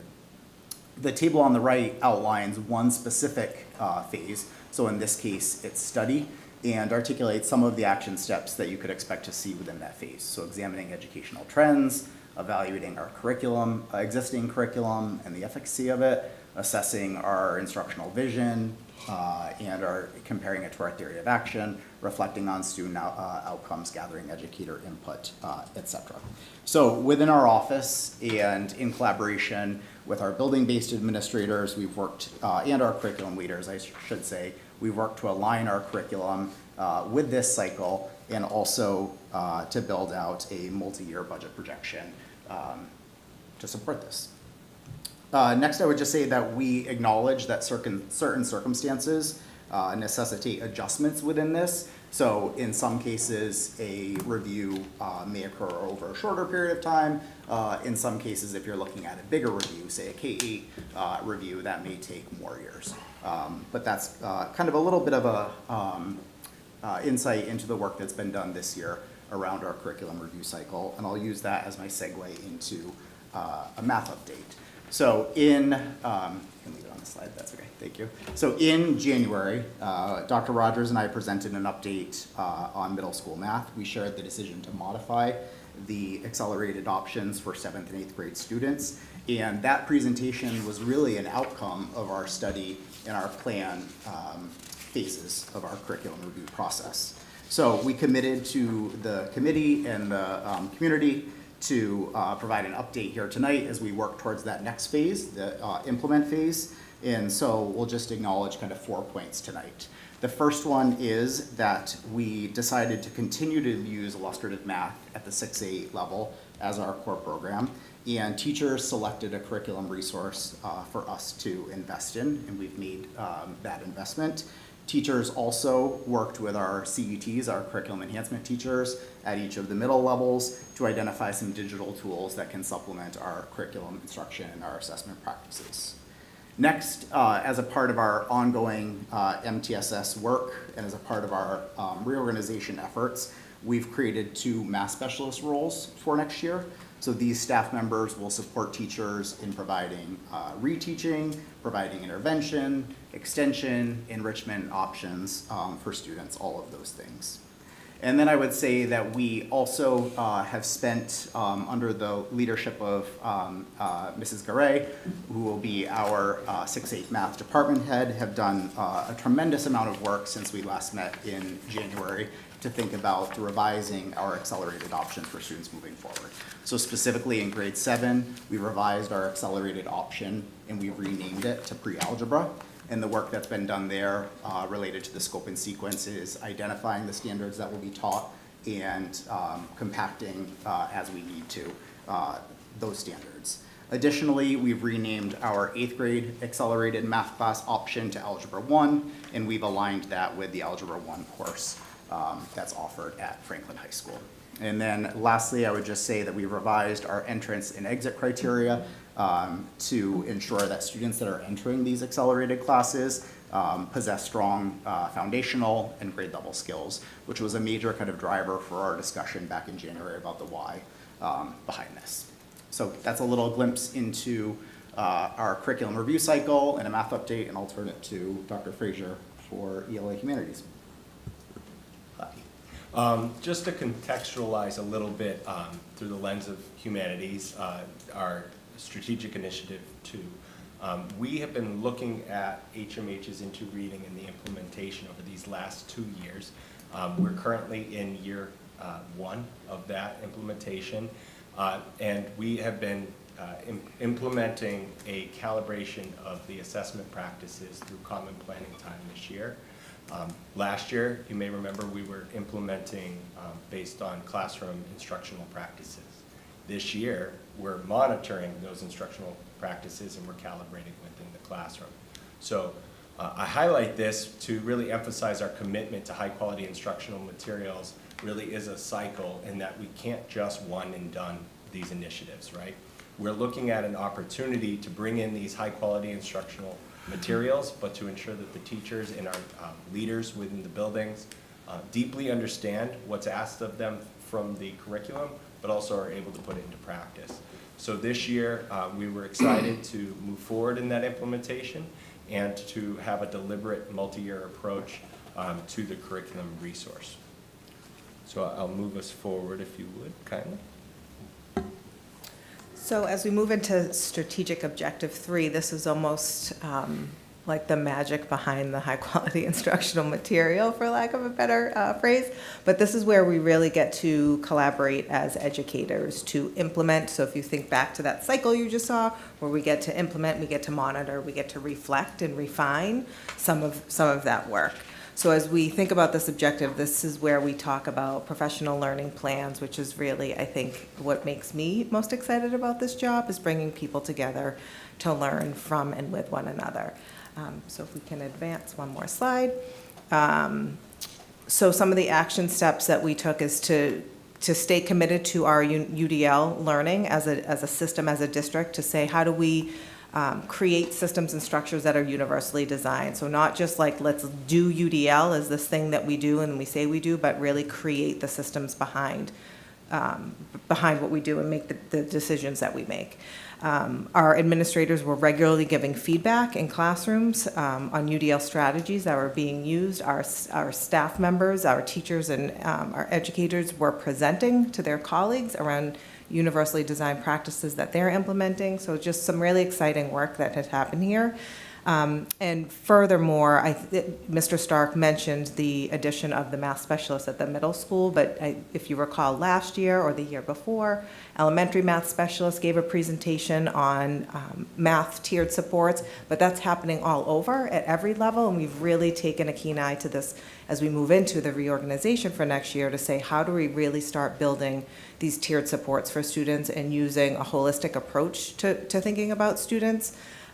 Particularly through our use of Panorama, you've heard us talk about quite a bit. Ms. Morano spoke about how some of the SEL practices are being inputted into the system, and then some of the resources within the Panorama tool are starting to be used. So really trying to build a foundation utilizing this a holistic approach to data analysis for students. So with that, I'll turn back to our OTL team to talk a little bit more about some of the outcomes of this objective. Thanks, Tina. I have to say I was thrilled when Dr. Rogers created this slide because the statement, like a picture is worth 1,000 words, this slide just brings me so much joy, as Dr. Rogers said. So I'll start in the upper right corner, and I just want to touch on a couple of these pictures, and then I'll turn it back to Dr. Fraser. But this year, as part of our approach to professional learning, we piloted a book study. So in some cases, our office suggested some titles aligned with our district improvement plan, like UDL and SEL initiatives. In other cases, educators, in this case, educators were able to submit a title. So teachers signed up to be a part of this book study. They read chapters. They came together during early release days and on our November 5th Professional Learning Day, and had conversations about what they read. They discussed ways to apply their new learning. And although it's Mrs. Murray and Mrs. Hulbig that are pictured here in this, although they're elementary people, this book study consisted of educators from the elementary, middle, and high school level. And I think about our math department head at the high school, Mrs. Heafley, saying, like, it's been really great to sit in a room with Franklin educators from different levels and to talk about how we can reimagine and rethink mathematics. So that's been really exciting. The picture at the center on the top tells a couple of different stories. One, it showcases our own Dr. Rogers, as well as Dr. Katie Novak and Dr. Lisa Gallagher. And this just points to, we have such an opportunity here in Franklin to leverage expertise from our educators, but there's also an opportunity for us to identify and partner with some outside resources to help us move our work forward. So in this case, this was at the conclusion of our November full day of professional learning, and it was a panel discussion at the end of the day. So that's great. The other thing it does is it thanks our PD committee. Our office has partnered with the district-wide professional development committee that is made of, composed of educators and administrators from pre-K, elementary, middle, high school levels, and they were responsible for planning, visioning, executing, facilitating that full day. And one of the great recommendations that came out of that committee was to think about how we could infuse self-care into the day. So that picture in the top left is a group of educators that had just finished a yoga session during the lunch hour. Educators within the lunch hour were invited to participate in a yoga session, walk the track, or gather in the library to do things like eat lunch while knitting or discussing a book that you're reading. The picture also thanks our future facilitators. So one of the things we did as a part of our continued efforts to evolving our professional learning approach here was we brought together, we recruited and brought together some people who might be interested in facilitating professional learning in the future, and we tried to give them the resources they may need, the encouragement and the support, so that hopefully they're the ones facilitating in the future. So I'll turn it over to Dr. Fraser to continue. So continuing in that light, as you can see right in the middle, learning from, with and from one another really was at the heart of the design of our professional learning plans this year. We were fortunate that educators didn't just facilitate on November 5th, but took opportunities throughout the year to lead people in training on literacy assessments, SEL initiatives, SEI.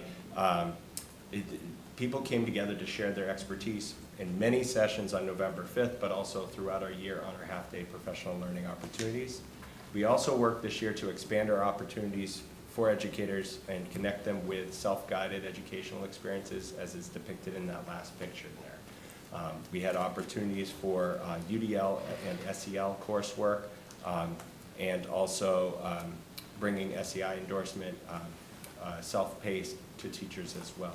So the goal is to extend this learning throughout the year, that professional learning isn't a one-and-done experience. It's not just these 10 learning days, but this is something that is a core piece of who we are, so that teachers are able to leverage these research-based best practices for teaching and learning and bring them back to their classrooms and to their experiences with kids. Our goal is to continue that growth of teachers so that they're able to bring that expertise back to their colleagues and back to our new community and our continued community.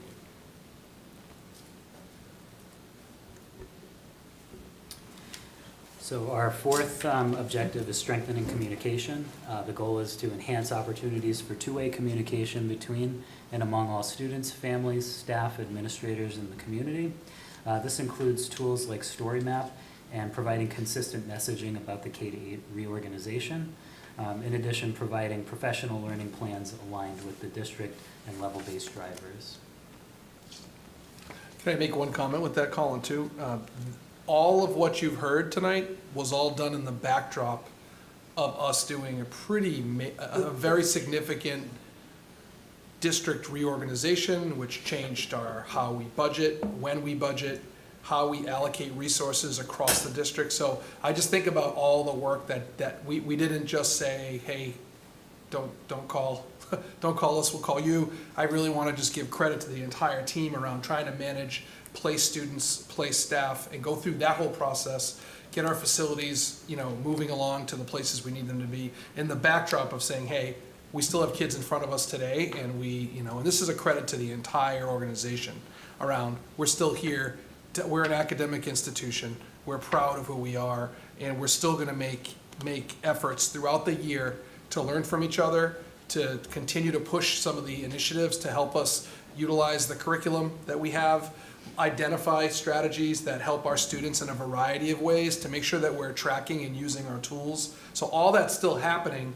on this track while we're doing a pretty significant. So just, the communication goal ties in with successful implementation of the pre-K to 8. And I think we've given you a ton of presentation. You've seen this in real time, I think, so I don't want to over present that, but I think we've done a tremendous amount in that area, but it's all tied to in the backdrop of the goals tonight. So Colin, please continue. So we've hosted community events and used surveys and feedback loops, and we provided timely updates on the reorganization efforts. Specifically, the reorganization website has had all our presentations on reorganizations and a lot of the most up-to-date information posted really quick. It also featured a district reorganization email that gave families the opportunity to ask questions or make comments. They were either reached out to directly, or that information was implemented or put into future communications and presentations. So it kind of drove that communication piece. Particularly with the boundary line and story map, we hosted feedback and listening sessions to get community feedback about the boundary line itself, as well as the story map and how it could be utilized. And that became a resource for families as well. For other website features as well, such as the newsletter function, communications went from future administrators to their new students, new communities. We also use the mass notifications, live feed, and social media for transportation announcements most recently. And a lot of the staff PD trainings were we included communications for staff and a way for staff to be able to go back and forth with administrators and their new community as well. And a lot of surveys and information back and forth for them. And our aim is to ensure a smooth transition for students and families into the 25-26 school year. So building that new website was also, we said, hey, let's add some more to our, no, but we built a new website. It was time, and we're getting more and more facile and trained up as an organization on the tools and the ability of that website, just in time for us to make some changes for July 1 to make sure that we have the correct schools represented across the board. But we've learned this year, rather than press pause and say, let's just tackle it next year, the thought was, let's get it established. Let's start building our understanding using the tools, and I think we can continue to set goals in some of the areas that leverage the communication tool.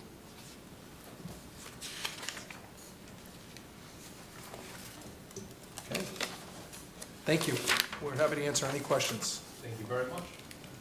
Thank you. It's nicely articulated, and it clearly reflected our district future plans as well. And one thing I noticed, like in the strategic action plan, is there any action plan in terms of like for underperformed students? Around what students? Underperformed, the students. Sure. So I would say when we talked about in strategic objective 1, 2, and 3, actually around our tiered systems of supports, we've invested in both digital tools. So when I spoke about having data that kind of gives you a well-versed and rounded information about a particular student, so we're not just looking at math scores or English scores, but we're also looking at SEL and behavioral and attendance and all facets of a child's educational experience. So we're taking that data system and then we're investing in curriculum at a tiered level to support those specific students that are in, various needs, and also in professional learning for our staff and in staffing positions as well, I would say, to support students. So, thank you, nicely articulated, thank you. I'm not a lot. Did Mr. Fraser, Dr. Fraser, did you say the Franklin teachers now are going to be incorporating, maybe instructing professional development in the future? Is that something that we're doing, or maybe we've done that and I missed it? So we've been fortunate that that's been a growing piece of our professional learning days, where teachers or teacher leaders have had the opportunity to facilitate. And as Mr. Stark shared just a moment ago, we've tried to ease that on-ramp of people wanting to do that by trying to show the different ways in which a session or a learning opportunity could go. But we've had it happening, but we've been working to increase it. Yeah, that's good. I noticed, in my corporate endeavors, the sort of circle of like what you guys have, and I've done one where it's like set expectation, deliver feedback, inspect, reset expectation, all while motivating. That's kind of the core of it. So I think that helps in that regard. And I did hear from some parents that are on Music Boosters who said, if we could have a breakout for the music department, the Music Boosters, I think, are happy to sponsor that. So that might be good in the order kind of thing. But, as just, they also have to do like full classroom style, development. But they did, just sort of a plug for them to kind of do something specific to their kind of curriculum. And then the one other thing I just wanted to say, and sorry this isn't a question, but with the June 3rd vote coming up, you hear a lot of the most staunchest education advocates are out there, and they are screaming to the hills about erosion and opportunity cost and everything. And I don't want to boo-hoo that, because it's like, yes, there's opportunity cost, but we've held it together, boy. And when it comes to the positions that you two hold specifically, I've done the research. The most competitive districts academically have people seeking the most, fierce, sort of cutting-edge, future visionary curriculum. That's how you keep, these teachers who don't have enough bandwidth to be doing that on the side all the time. It's like, these are so necessary. So, it's a fine line we have to walk out there advocating, because it's like the schools they're fantastic. I mean, you know, especially considering how under-resourced we've been. You know, so while there's been erosion, there's amazing work going on, and the students, we saw them tonight, so I hope you guys can kind of like weather that a little bit and not be like so gut punched all the time, because we really do know you guys are doing it, so thanks. Thank you all for this presentation. Excellent update. Great to see all the work that you've been doing behind the scenes. Like a lot of other topics this year in particular have gotten the lion's share of the attention, so it's great to see this work that you've all been doing to improve just the educational experience across the board that we're providing to Franklin students. So, yeah, so thank you first and foremost on the work that you're doing, and then thank you for this presentation. Just a couple of questions on my part. So like the idea, well, like the data collection idea of that informing our decisions, that's like really exciting idea to me, like with the Panorama and Aspen, in terms of us having very information-driven decisions. And you know, we mentioned, or you mentioned having the system in place of identifying student trends through this data and then responding accordingly. Do we have an example of that, of like a student trend that we've identified and then adjusted practice towards, or maybe an example of something that we hoped, or a way that we hope to use it in the future? I think there's many ways we've identified trends, so I'll just, I think, harken back to the elementary math presentation, but I would say this happens, literacy, this happens with our school adjustment counselors. I would say if you go to strategic objective 2, where we say we have high quality instructional materials. Well, we have tier 1 materials, we have tier 2 materials, and some tier 3 materials. Some of that requires just modification of tier 1 and 2 materials. But we're using this data that we have at our fingertips, and we're starting to implement more systems to get more data embedded within Panorama itself. But we have the ability for a group, for a teacher to track a group of students who might need an extension, say, in a class, or some remediation, or if they're working one-on-one with a student, maybe they have, maybe there's some SEL indicators that have come up through some survey, and the adjustment counselor is meeting with a student one-on-one, during lunch block, or to work on developing some skills, and then we have the ability to input that information within Panorama. So I can't give you one particular example of one student trend, but I would say that we have the ability to also look at trends around attendance. And so our principals are pulling attendance in a proactive way, saying, here are our students who maybe were absent a few more frequently than we would have wanted them to be, but we need them in school to be educated. And so proactively being able to use some reports in that manner to communicate with families, to communicate with teachers, to reach out to individual students and see if there's a particular need or an area of support that we can be. So I think it's wide and varied, and that we're working with Panorama also to ensure that folks know and understand their role within utilizing the data system itself, because the data is only as good, using the data is only as good as we input the data. So ensuring that we have some systematic approaches to that. So I hope. Yeah, I think for that clarification, that's really helpful. And then similarly, like on the data collection lines, are we anticipating any way that the redistricting is going to impact like the data collection? Like, is it going to be easier because we're having more concentrated, larger concentration of students under one roof? Is it going to be harder because of that? Is it not going to make a difference whatsoever? I can start. I think what we're really excited about is that I can speak to the middle school as an example. When you bring a new team of folks together, it's critical that you can clearly articulate roles and responsibilities. And so we have a real opportunity to do that with new communities coming together. It's a little harder to do when you're 4 years into, say, your system of evaluating data, and now we say, oh no, now you have to use this tool. And what I would say is, I think it was back in February when Mr. Williams worked with his MTSS team at the middle school during a half day, and he brought the whole team of folks together to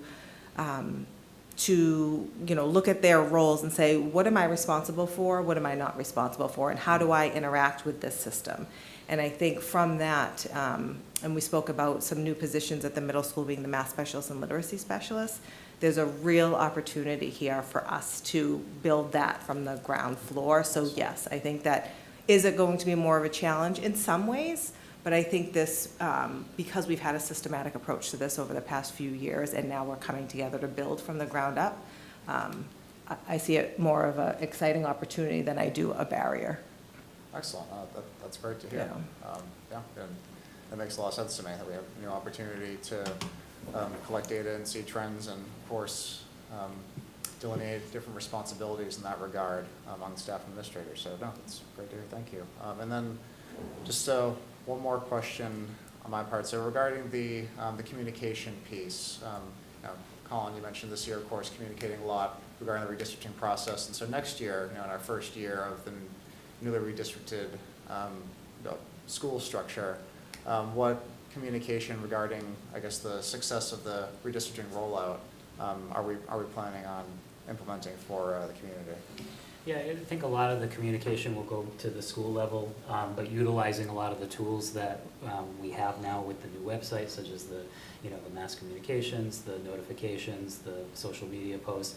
A lot of that all is centralized in the new website. Of course, there will still be things that come from the district level, but I think a large amount of the community-based things for like Lincoln Street or Washington Street will come from the school administration. That's been the goal, is to transition to providing parents and families with direct communication from their new school community. The work and the lift that we had, particularly as you think about July on, was really, people did not know what community they were part of. So we had to kind of build that and establish that and centralize it. We have been decentralizing as we move closer and closer to the end of this year, with the hope to continue to support at the school level. That said, I anticipate us providing some district-wide updates on how things are going next year, that we'll continue to provide as we move forward. In addition to that, there'll be projects, there'll be different parts of the year as a district like we normally do where we report out. And also it would be good during next year to get the leadership from the buildings to come to our meetings, invite them to share an update from their perspectives on how things are moving from the school. So I am envisioning a variety of ways in which we will package updates and information, and some of it being direct from the school, others from the district, or some joint collaborative opportunities to share updates with you. All right, thank you very much. We look You're forward to welcome. those. And thank you all again. Thank you. Sorry. So just to piggyback on the data conversation, so just a recommendation, I think maybe for next year, as we think about district improvement plans, can we quantify the change? I know we've had a lot going on this past year, so it's not necessarily the most important thing given all the redistricting work, but I think if we had some more like quantifiable data that we can compare, especially if we have the data, so this way we can say, okay, this is where we was pre, and we've done all this work, and that's what we're now seeing going forward. I think that would help really illustrate the impact of the work that's being done, versus, like, we can call it certain things, but I think being able to say measurably and see how does this impact us, I think that would help. Thank you for the math update. That's definitely something that's been near and dear to my heart. One suggestion on that one, given that about like 65% of folks are visual learners, I would have loved if there was some slide where to go with that, just to kind of illustrate that. So I just want to make sure I'm understanding correctly. So we're going to continue with the same math program, which is illustrative math for 6 to 8. There will be 2 math specialists coming in. And can you elaborate a little bit about the roles of those math specialists and what they'll be doing? Yeah. So the spirit around the math specialist is to begin to be able to mirror with the success at the K-5 level. And so what we imagine those educators to do is to be supporting grade levels. And we've already begun planning some summer work for these people to be able to analyze data, think about how we can better leverage Panorama, build a system so that from day one we're collecting data in Unified Middle School in the same way. Their role will largely be to think about supporting educators and identify opportunities for some pre-teaching or reteaching. So in 6th grade, in Unit 1, are there major content standards where we may identify a group of students that could benefit from some pre-teaching in order to give them, set them up for better success within that Tier 1 math class? Or are there opportunities for reteaching based on an identified lagging skill? They'll also be thinking about how we can use data to inform some of the interventions that they will be providing. So that may be specific to the unit that they're in, or in September, it may be a 6 to 8 week intervention block to be able to work towards setting them up with a better foundation toward a skill that's coming up later in the school year. They'll also be able to support teachers to identify and provide some opportunities for extension and enrichment within the class. So it's really thinking about, to that point of like, is it going to be easier when we're unified? Yes, because some of these people, instead of trying to reach like a 6-8 audience, maybe are just focused on a grade 6 or a grade 7 or a grade 8, and identifying the ways that they can help to position our students to experience more success in the classroom by providing some pre-teaching or helping to extend, help students go deeper, enrich, all of that. Gotcha, okay, So perfect. I think it'll be a tremendous support to our teachers, and I know that they're grateful for them. So. Perfect, great, thank you. And I know this is gonna be hard because it's not gonna be an apples to apples comparison, but do we have set metrics or benchmarks that we have for the current math program that we'll be then comparing to what it looks like next year and seeing, okay, where are we with the student success? I think that there's a couple of things there. I think that we are trying to provide more support, so more support for all students, so that all students can experience even more growth and success. I would say that there's an element of like the data that we brought to you in January. We'll continue to analyze data in a certain way, but to your point, I was taking notes as you were talking. I think we have an opportunity to think about the successes, what we can attribute the success and the growth of our students to thus far, and then maybe some ways in which we can attribute that success and growth to some of the restructuring, new systems, new staff, investments that we're making, all those things in the future. I don't know if that's answering your question or if I'm understanding it correctly. Yeah, it's getting there, so thank you. Cool, and then I think that's it, so I'm good, thank you.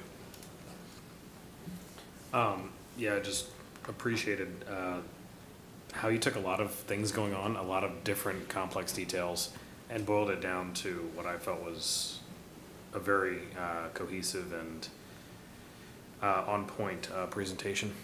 For me, the biggest thing that I think has been a great improvement over the past year that I really want to make sure that we focus on going forward is Objective 4, really looking at the communication back and forth. I think a lot of the other details are coming together well.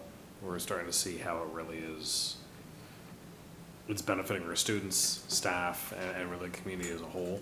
But I think bring people along, that Objective 4 is kind of the easy, like, all right, great, we'll talk to people, we'll send things out, we make sure that we are able to communicate with them. But I think without that, all the other successes, we hear about it, some parents hear about it, the faculty, the staff, they hear about it. But the community doesn't hear enough about it. So I think that's definitely something to make sure that we tie that in well going forward. But beyond that, I really applaud you all for the immense amount of work that has gone into the entire year and really setting us up for what I think is going to be a very exciting school year next year. So, appreciate it. Yeah, because as my long colleagues, stated, Superintendent Jagir as well, that, this is a tremendous amount of work that's being done while also doing a once in a generation, complete reorganization. So kudos to everybody that's a part of this. And I appreciate kind of hearing about like the implementation, how, the plan, study. implementation of Monitor. I know like when Mrs. Sharp, when you had presented out with the middle school math changes back in January, I had some concerns. I still have kind of some concerns as well, just in terms of the program, and are we able to still provide challenges to our students on both sides of the bell curve. I'm going to be interested to see that next phase after the implementation, kind of where the monitoring goes. As my colleague kind of mentioned, what are some of the data that can kind of come out of that to say this is successful for all of our students. And so, but at least to kind of put that into practice as opposed to just a theory. Here's exactly the steps. Here's how what we're doing and what we plan to do moving forward. But Superintendent Jagger, I really appreciate you kind of kicking things off, not with the Emmett Smith story, but instead with the budget timeline and the fact that the work does kind of begin right away, but that you're already looking ahead to kind of keeping that accelerated budget timeline. Because I know that wasn't just yourself; there was an entire team that made that happen, and it was honestly just incredibly beneficial. I don't know for folks who maybe didn't have an opportunity to see night one of the town council's budget hearing. It was maybe a total of kind of 3 questions or 3 statements that were asked, all related to 2 of the 3 to thanking superintendent and your entire team for accelerating the budget to in such a timeline that we're looking at right now. And I think because of all the work that you kind of put into that, and especially, hopefully now moving forward, now it's kind of on that circular timeline, it'll be a little bit easier, but it was a big lift, and I hope the community kind of recognizes that. Like I said, you guys have been a little busy this year, but it's incredibly beneficial because, there was maybe like 4 years ago when we just kind of started running. I remember chatting with the individual who was on previously served on town council, and kind of said, sometimes the reason why there's so many kind of holds at some of these meetings is because at that budget hearing, it's one of the first opportunities that they're really kind of seeing the full budget. Because the school committee oftentimes might only be voting on the actual budget maybe 3-4 weeks ahead of that opportunity. In this time, the entire community had months and months to look at this budget, live in this budget, ask questions about this budget. So that way, by the time that it actually went to the town council for the budget hearing itself, it wasn't that this budget was truly special. This budget was great, but last year's budget was fantastic. All 4 of them that you did, and the one before that was great as well. But I think that the reason why this one went through so kind of cleanly was because it was able to be done and presented out to the entire community at such an accelerated timeline. So I really applaud you and the entire team for all the work that went into that. And I'm excited to kind of see that's going to happen moving forward as well. So thank you all so much. Great. Thank you for the feedback. Thank you for your comments. I know this year, this also, if you look at my evidence, there are many links in there. For example, the Professional Development Day is also linked. So if between both documents or both areas, you certainly will have evidence for the district improvement plans, but my goals as well. So thank you, and we'll continue to work hard. I will say next year, one of our goals, we have to prioritize our goals next year to really focus on establishing new school communities is goal number 1. And then building off of that on what are the areas in which we need to continue to align practices and whatnot. But I just wanted to point out that that'll definitely be priority number 1 across all of our schools, is really trying to make sure that we're establishing a strong foundation and a footing for each of the buildings and the leadership and the teachers and the community at large for those buildings. So you can expect that among other goals that are appropriate for the district. So thank you. Maybe just a suggestion, another goal too, is just take a vacation. Just relax, enjoy the. Get out of here. All right. Okay. So we got discussion action items. None today, along with discussion only items. None today. So we'll go right on to information matters. Kick it over with the superintendent evaluation. So, superintendent evaluation subcommittee will be meeting next Tuesday, the 3rd at 5:30 to go over all the submissions for the individual superintendent evaluation forms. So thank you to everyone who submitted them so far, and please remember that for all those who haven't, we have until this Sunday to submit that, and then Dee will send the anonymized data to the members of the subcommittee. We'll synthesize it all on Tuesday's meeting, then I'll put together what we discuss into the final report, which will be voted on at the next meeting, which I believe is the 10th. All right, terrific. And how about budget? Budget hasn't met. However, pending the result of next Tuesday's vote, we might have to. So please go out and vote yes on June 3rd so we don't have to meet. No other reason. No other reason. Policy. Policy. We are waiting to see if this override passes and if we can lower some fees. That's the priority for the parents. And we're scheduled to meet on the 10th. So All right. nothing big, just everything kind of contingent on June 3rd right now, in my mind. All right. Community relations. So for I can't speak, it's getting late. Community relations, as we know, Strawberry Stroll is coming out on the 13th, so we will have that event. We do have the magnetic calendar, so you all should have a copy of that. Dr. Rogers, Mr. Superintendent Jagir has yours and others. But yeah, this was designed by our own Franklin Public School students. And we will be giving these out at the Strawberry Stroll and other events. Yes, thank you. We are meeting on the 29th now to talk about Strawberry Stroll planning, content that we'll be sharing out. So probably budget, the magnets, things for the upcoming schools. So we're just working through that, and we'll expect to have a lot of goodies to give to folks. So it'll be a good time. Hopefully we have beautiful weather and a great turnout like we had last year. Yes. All right. And how about joint PCC? Joint PCC, so we met on the 20th, where we talked through some updates from the school, not school committee, from the PCCs regarding things like their Facebook group that they've set up, Spiritware that they're looking to do.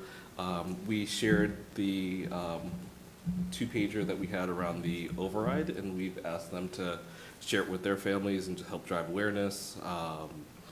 We also engage them and ask them to provide any content that they want us to give out during the Strawberry Stroll. So we may have some PCC information to give out to families to get connected to the new ones. And then we also introduced that Erin was helping with the community building for the next year, so she'll be working with them a little bit. And then we did have a brief update from Colin around the transportation update and like the new start times or potential start time for high school. But I do have a question with that. Is that on the policy agenda to change? I guess where are we at with the high school start time change? You don't have that on the agenda coming up. I mean, we can circle back around that, but we haven't voted on that. I think that's just kind of. Don't know. So just to give it in context to folks, we made a 5-minute shift to account. Yeah. What? Yeah, go. Yeah. So we made a 5-minute shift to account for the busing and transportation on for the high school only, as they're going to be shared on the campus. So Mr. Charles is asking about that with regard to policy. I know if there were significant changes, this has gone through. We all remember some of the huge changes. I will revisit and report back to you all regarding policy shifts or changes regarding that. I'll just confirm and then we'll get back to you, but ultimately, so you can expect to hear back with an informed answer, just so be thoughtful. So thank you for bringing it up. Yep, no problem. And then just to end, we may be meeting in June to end the year. We're just looking to see if we have a date, so. Thank you very much. Swag? So I think the last meeting will be done, no more spec. All right, mental health, Moby. We are finalizing everything for the Strawberry Stroll. That's the last time you'll see us, and stop by the table. There's amazing resources for parents and for students alike. Yeah, good stuff. That's a great group. All right, and reorg? We haven't had a chance to get deeper updates. I think there's a lot of pieces moving right now. I'm sure we'll be scheduling something in the coming weeks. And again, as we have additional clarity around the budget for next year, I think there will also be some color there. I think we'll look to meet after the 3rd. Fourth is going to be very busy. All right, consent agenda. I recommend approval of the minutes from your May 13, 2025 school committee meeting as detailed. I recommend approval of the request of Diane Plouffe to take the music students to New York City from April 17th through the 18th, 2026 to see an opera, La Boheme, and Broadway play Hamilton as detailed. I recommend the acceptance of $11.91 from Ohio Pile Prints for in-house enrichment at FHS as detailed. I recommend the acceptance of $369.39 from Vision Incorporated for supplemental supplies at Keller as detailed. I recommend the acceptance of $1,700 from the Oak Street PCC for field trips as detailed. All right, is there a motion to approve the consent agenda as detailed? Move to approve the consent agenda as detailed. Second? Second. Discussion, questions? Seeing none, vote will come on a motion. All those in favor signify by saying aye. Aye. Opposed? All right, motion carries. Go to the order. Opportunity for us to kind of talk about school committee, ways we can improve, or other ideals or comments. Yep. Two things. One around the agenda. I think, can we get the link to the meeting packet as part of the agenda? So if somebody has the agenda, they can easily get to that versus having to hunt and peck to find it. Okay. Yeah, so we can, I'm sure we can do a deal. The link to your packet? To the packet, yeah. The packet. It just can't be in a public agenda, but we can. The packet that's posted onto the website. That. Oh, yeah, anything that's posted, yes. Yeah. If we can. Yeah, I think that would help make it easy for people to find things, or at least we just give them the agenda, they can easily get to the content. Okay, so anything posted prior to the meeting that's available for the public, Yep. have it available. Yeah. Okay, yep. Cool. And then the second thing, so like today's agenda, we didn't get the dip, slip, sip presentation until like 2-3 hours before the meeting. Yeah. I think if we can try to get that sooner, or at least just the draft version of it in there, so we can review it prior to meetings, and it's not just fresh when we're here.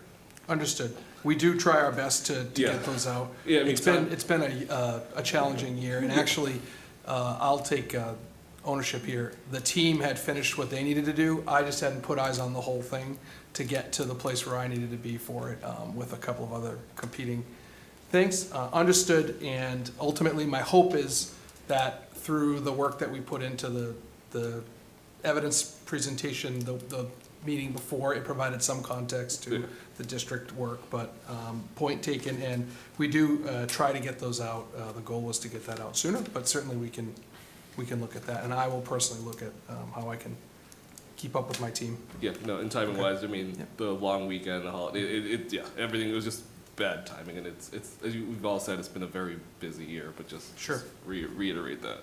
And that's it.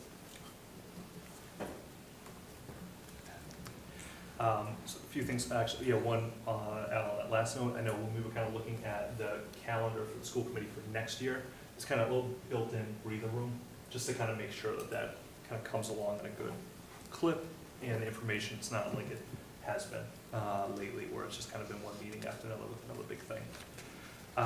And one thing too, actually, I want to say, I'll go over to you in just a moment, but Al, you had mentioned a couple of meetings ago when Colin presented on the traffic about the videos. And so I've been hearing from a lot of folks in the community about like the drop-off and pickup videos.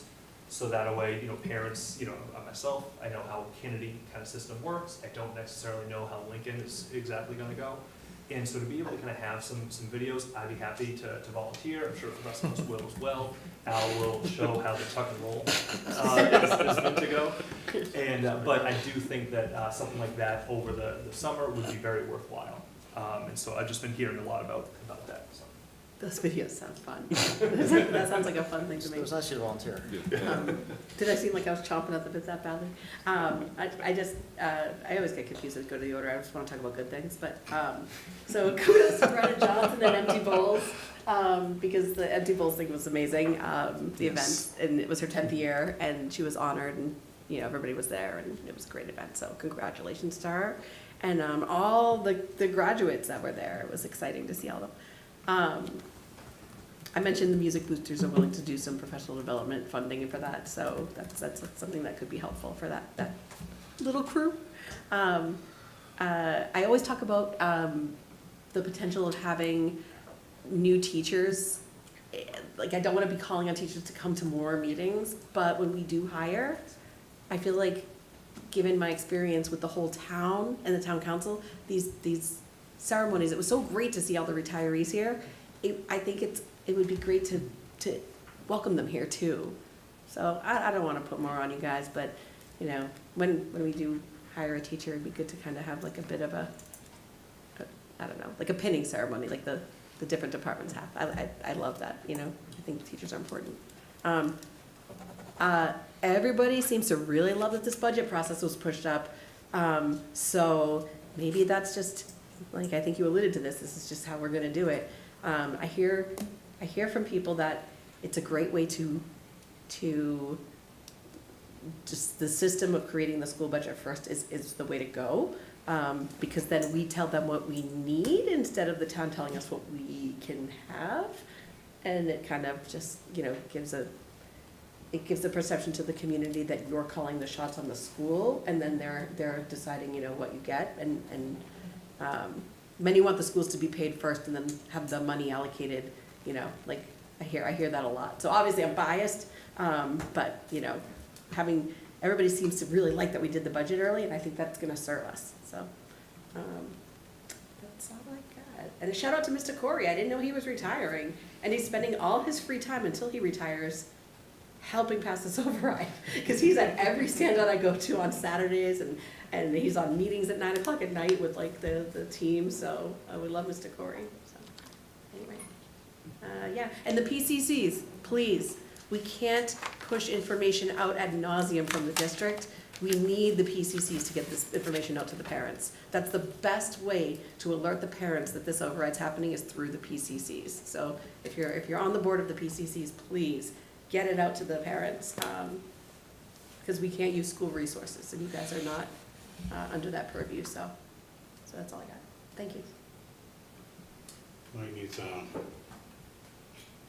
I just wanted to see the folks for the online about the budget override. Been canvassing for override for all the way along. I was saying about whoever retired, those individuals are our town's finest individuals. They represent our deep value education, and why we say yes to the override. Because investing in education means investing in the future. This has been written by my son. Some of his teachers have been retired today. That's what I said. That's all. Thank you.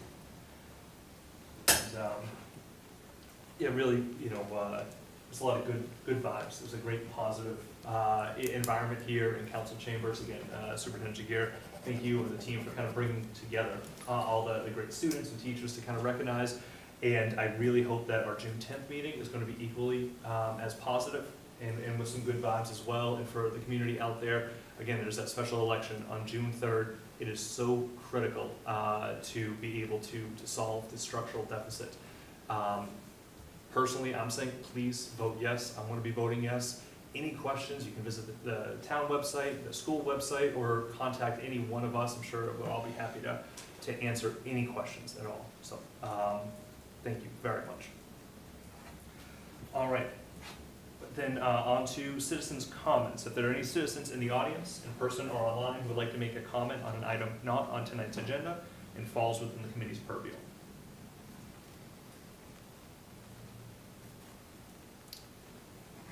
Not even a late night tonight, New business. Hoping for a Magnolia Drive reference, but I didn't get it tonight, so, okay. So, new business, next meeting, obviously, we'll have an update from the special election on June 3rd. We will have the superintendent evaluation vote. We'll also have a fee policy discussion, depending on the outcome, as referenced, and our pledge student will be from Horace Mann Middle School, so that'll be on June 10th. We also have a final meeting scheduled for June 24th, which would be the final meeting of this school year. That's on the books. Thank you very much. All right, without further ado, is there a motion to adjourn? Motion to adjourn. Second. Second. All those in favor? Aye.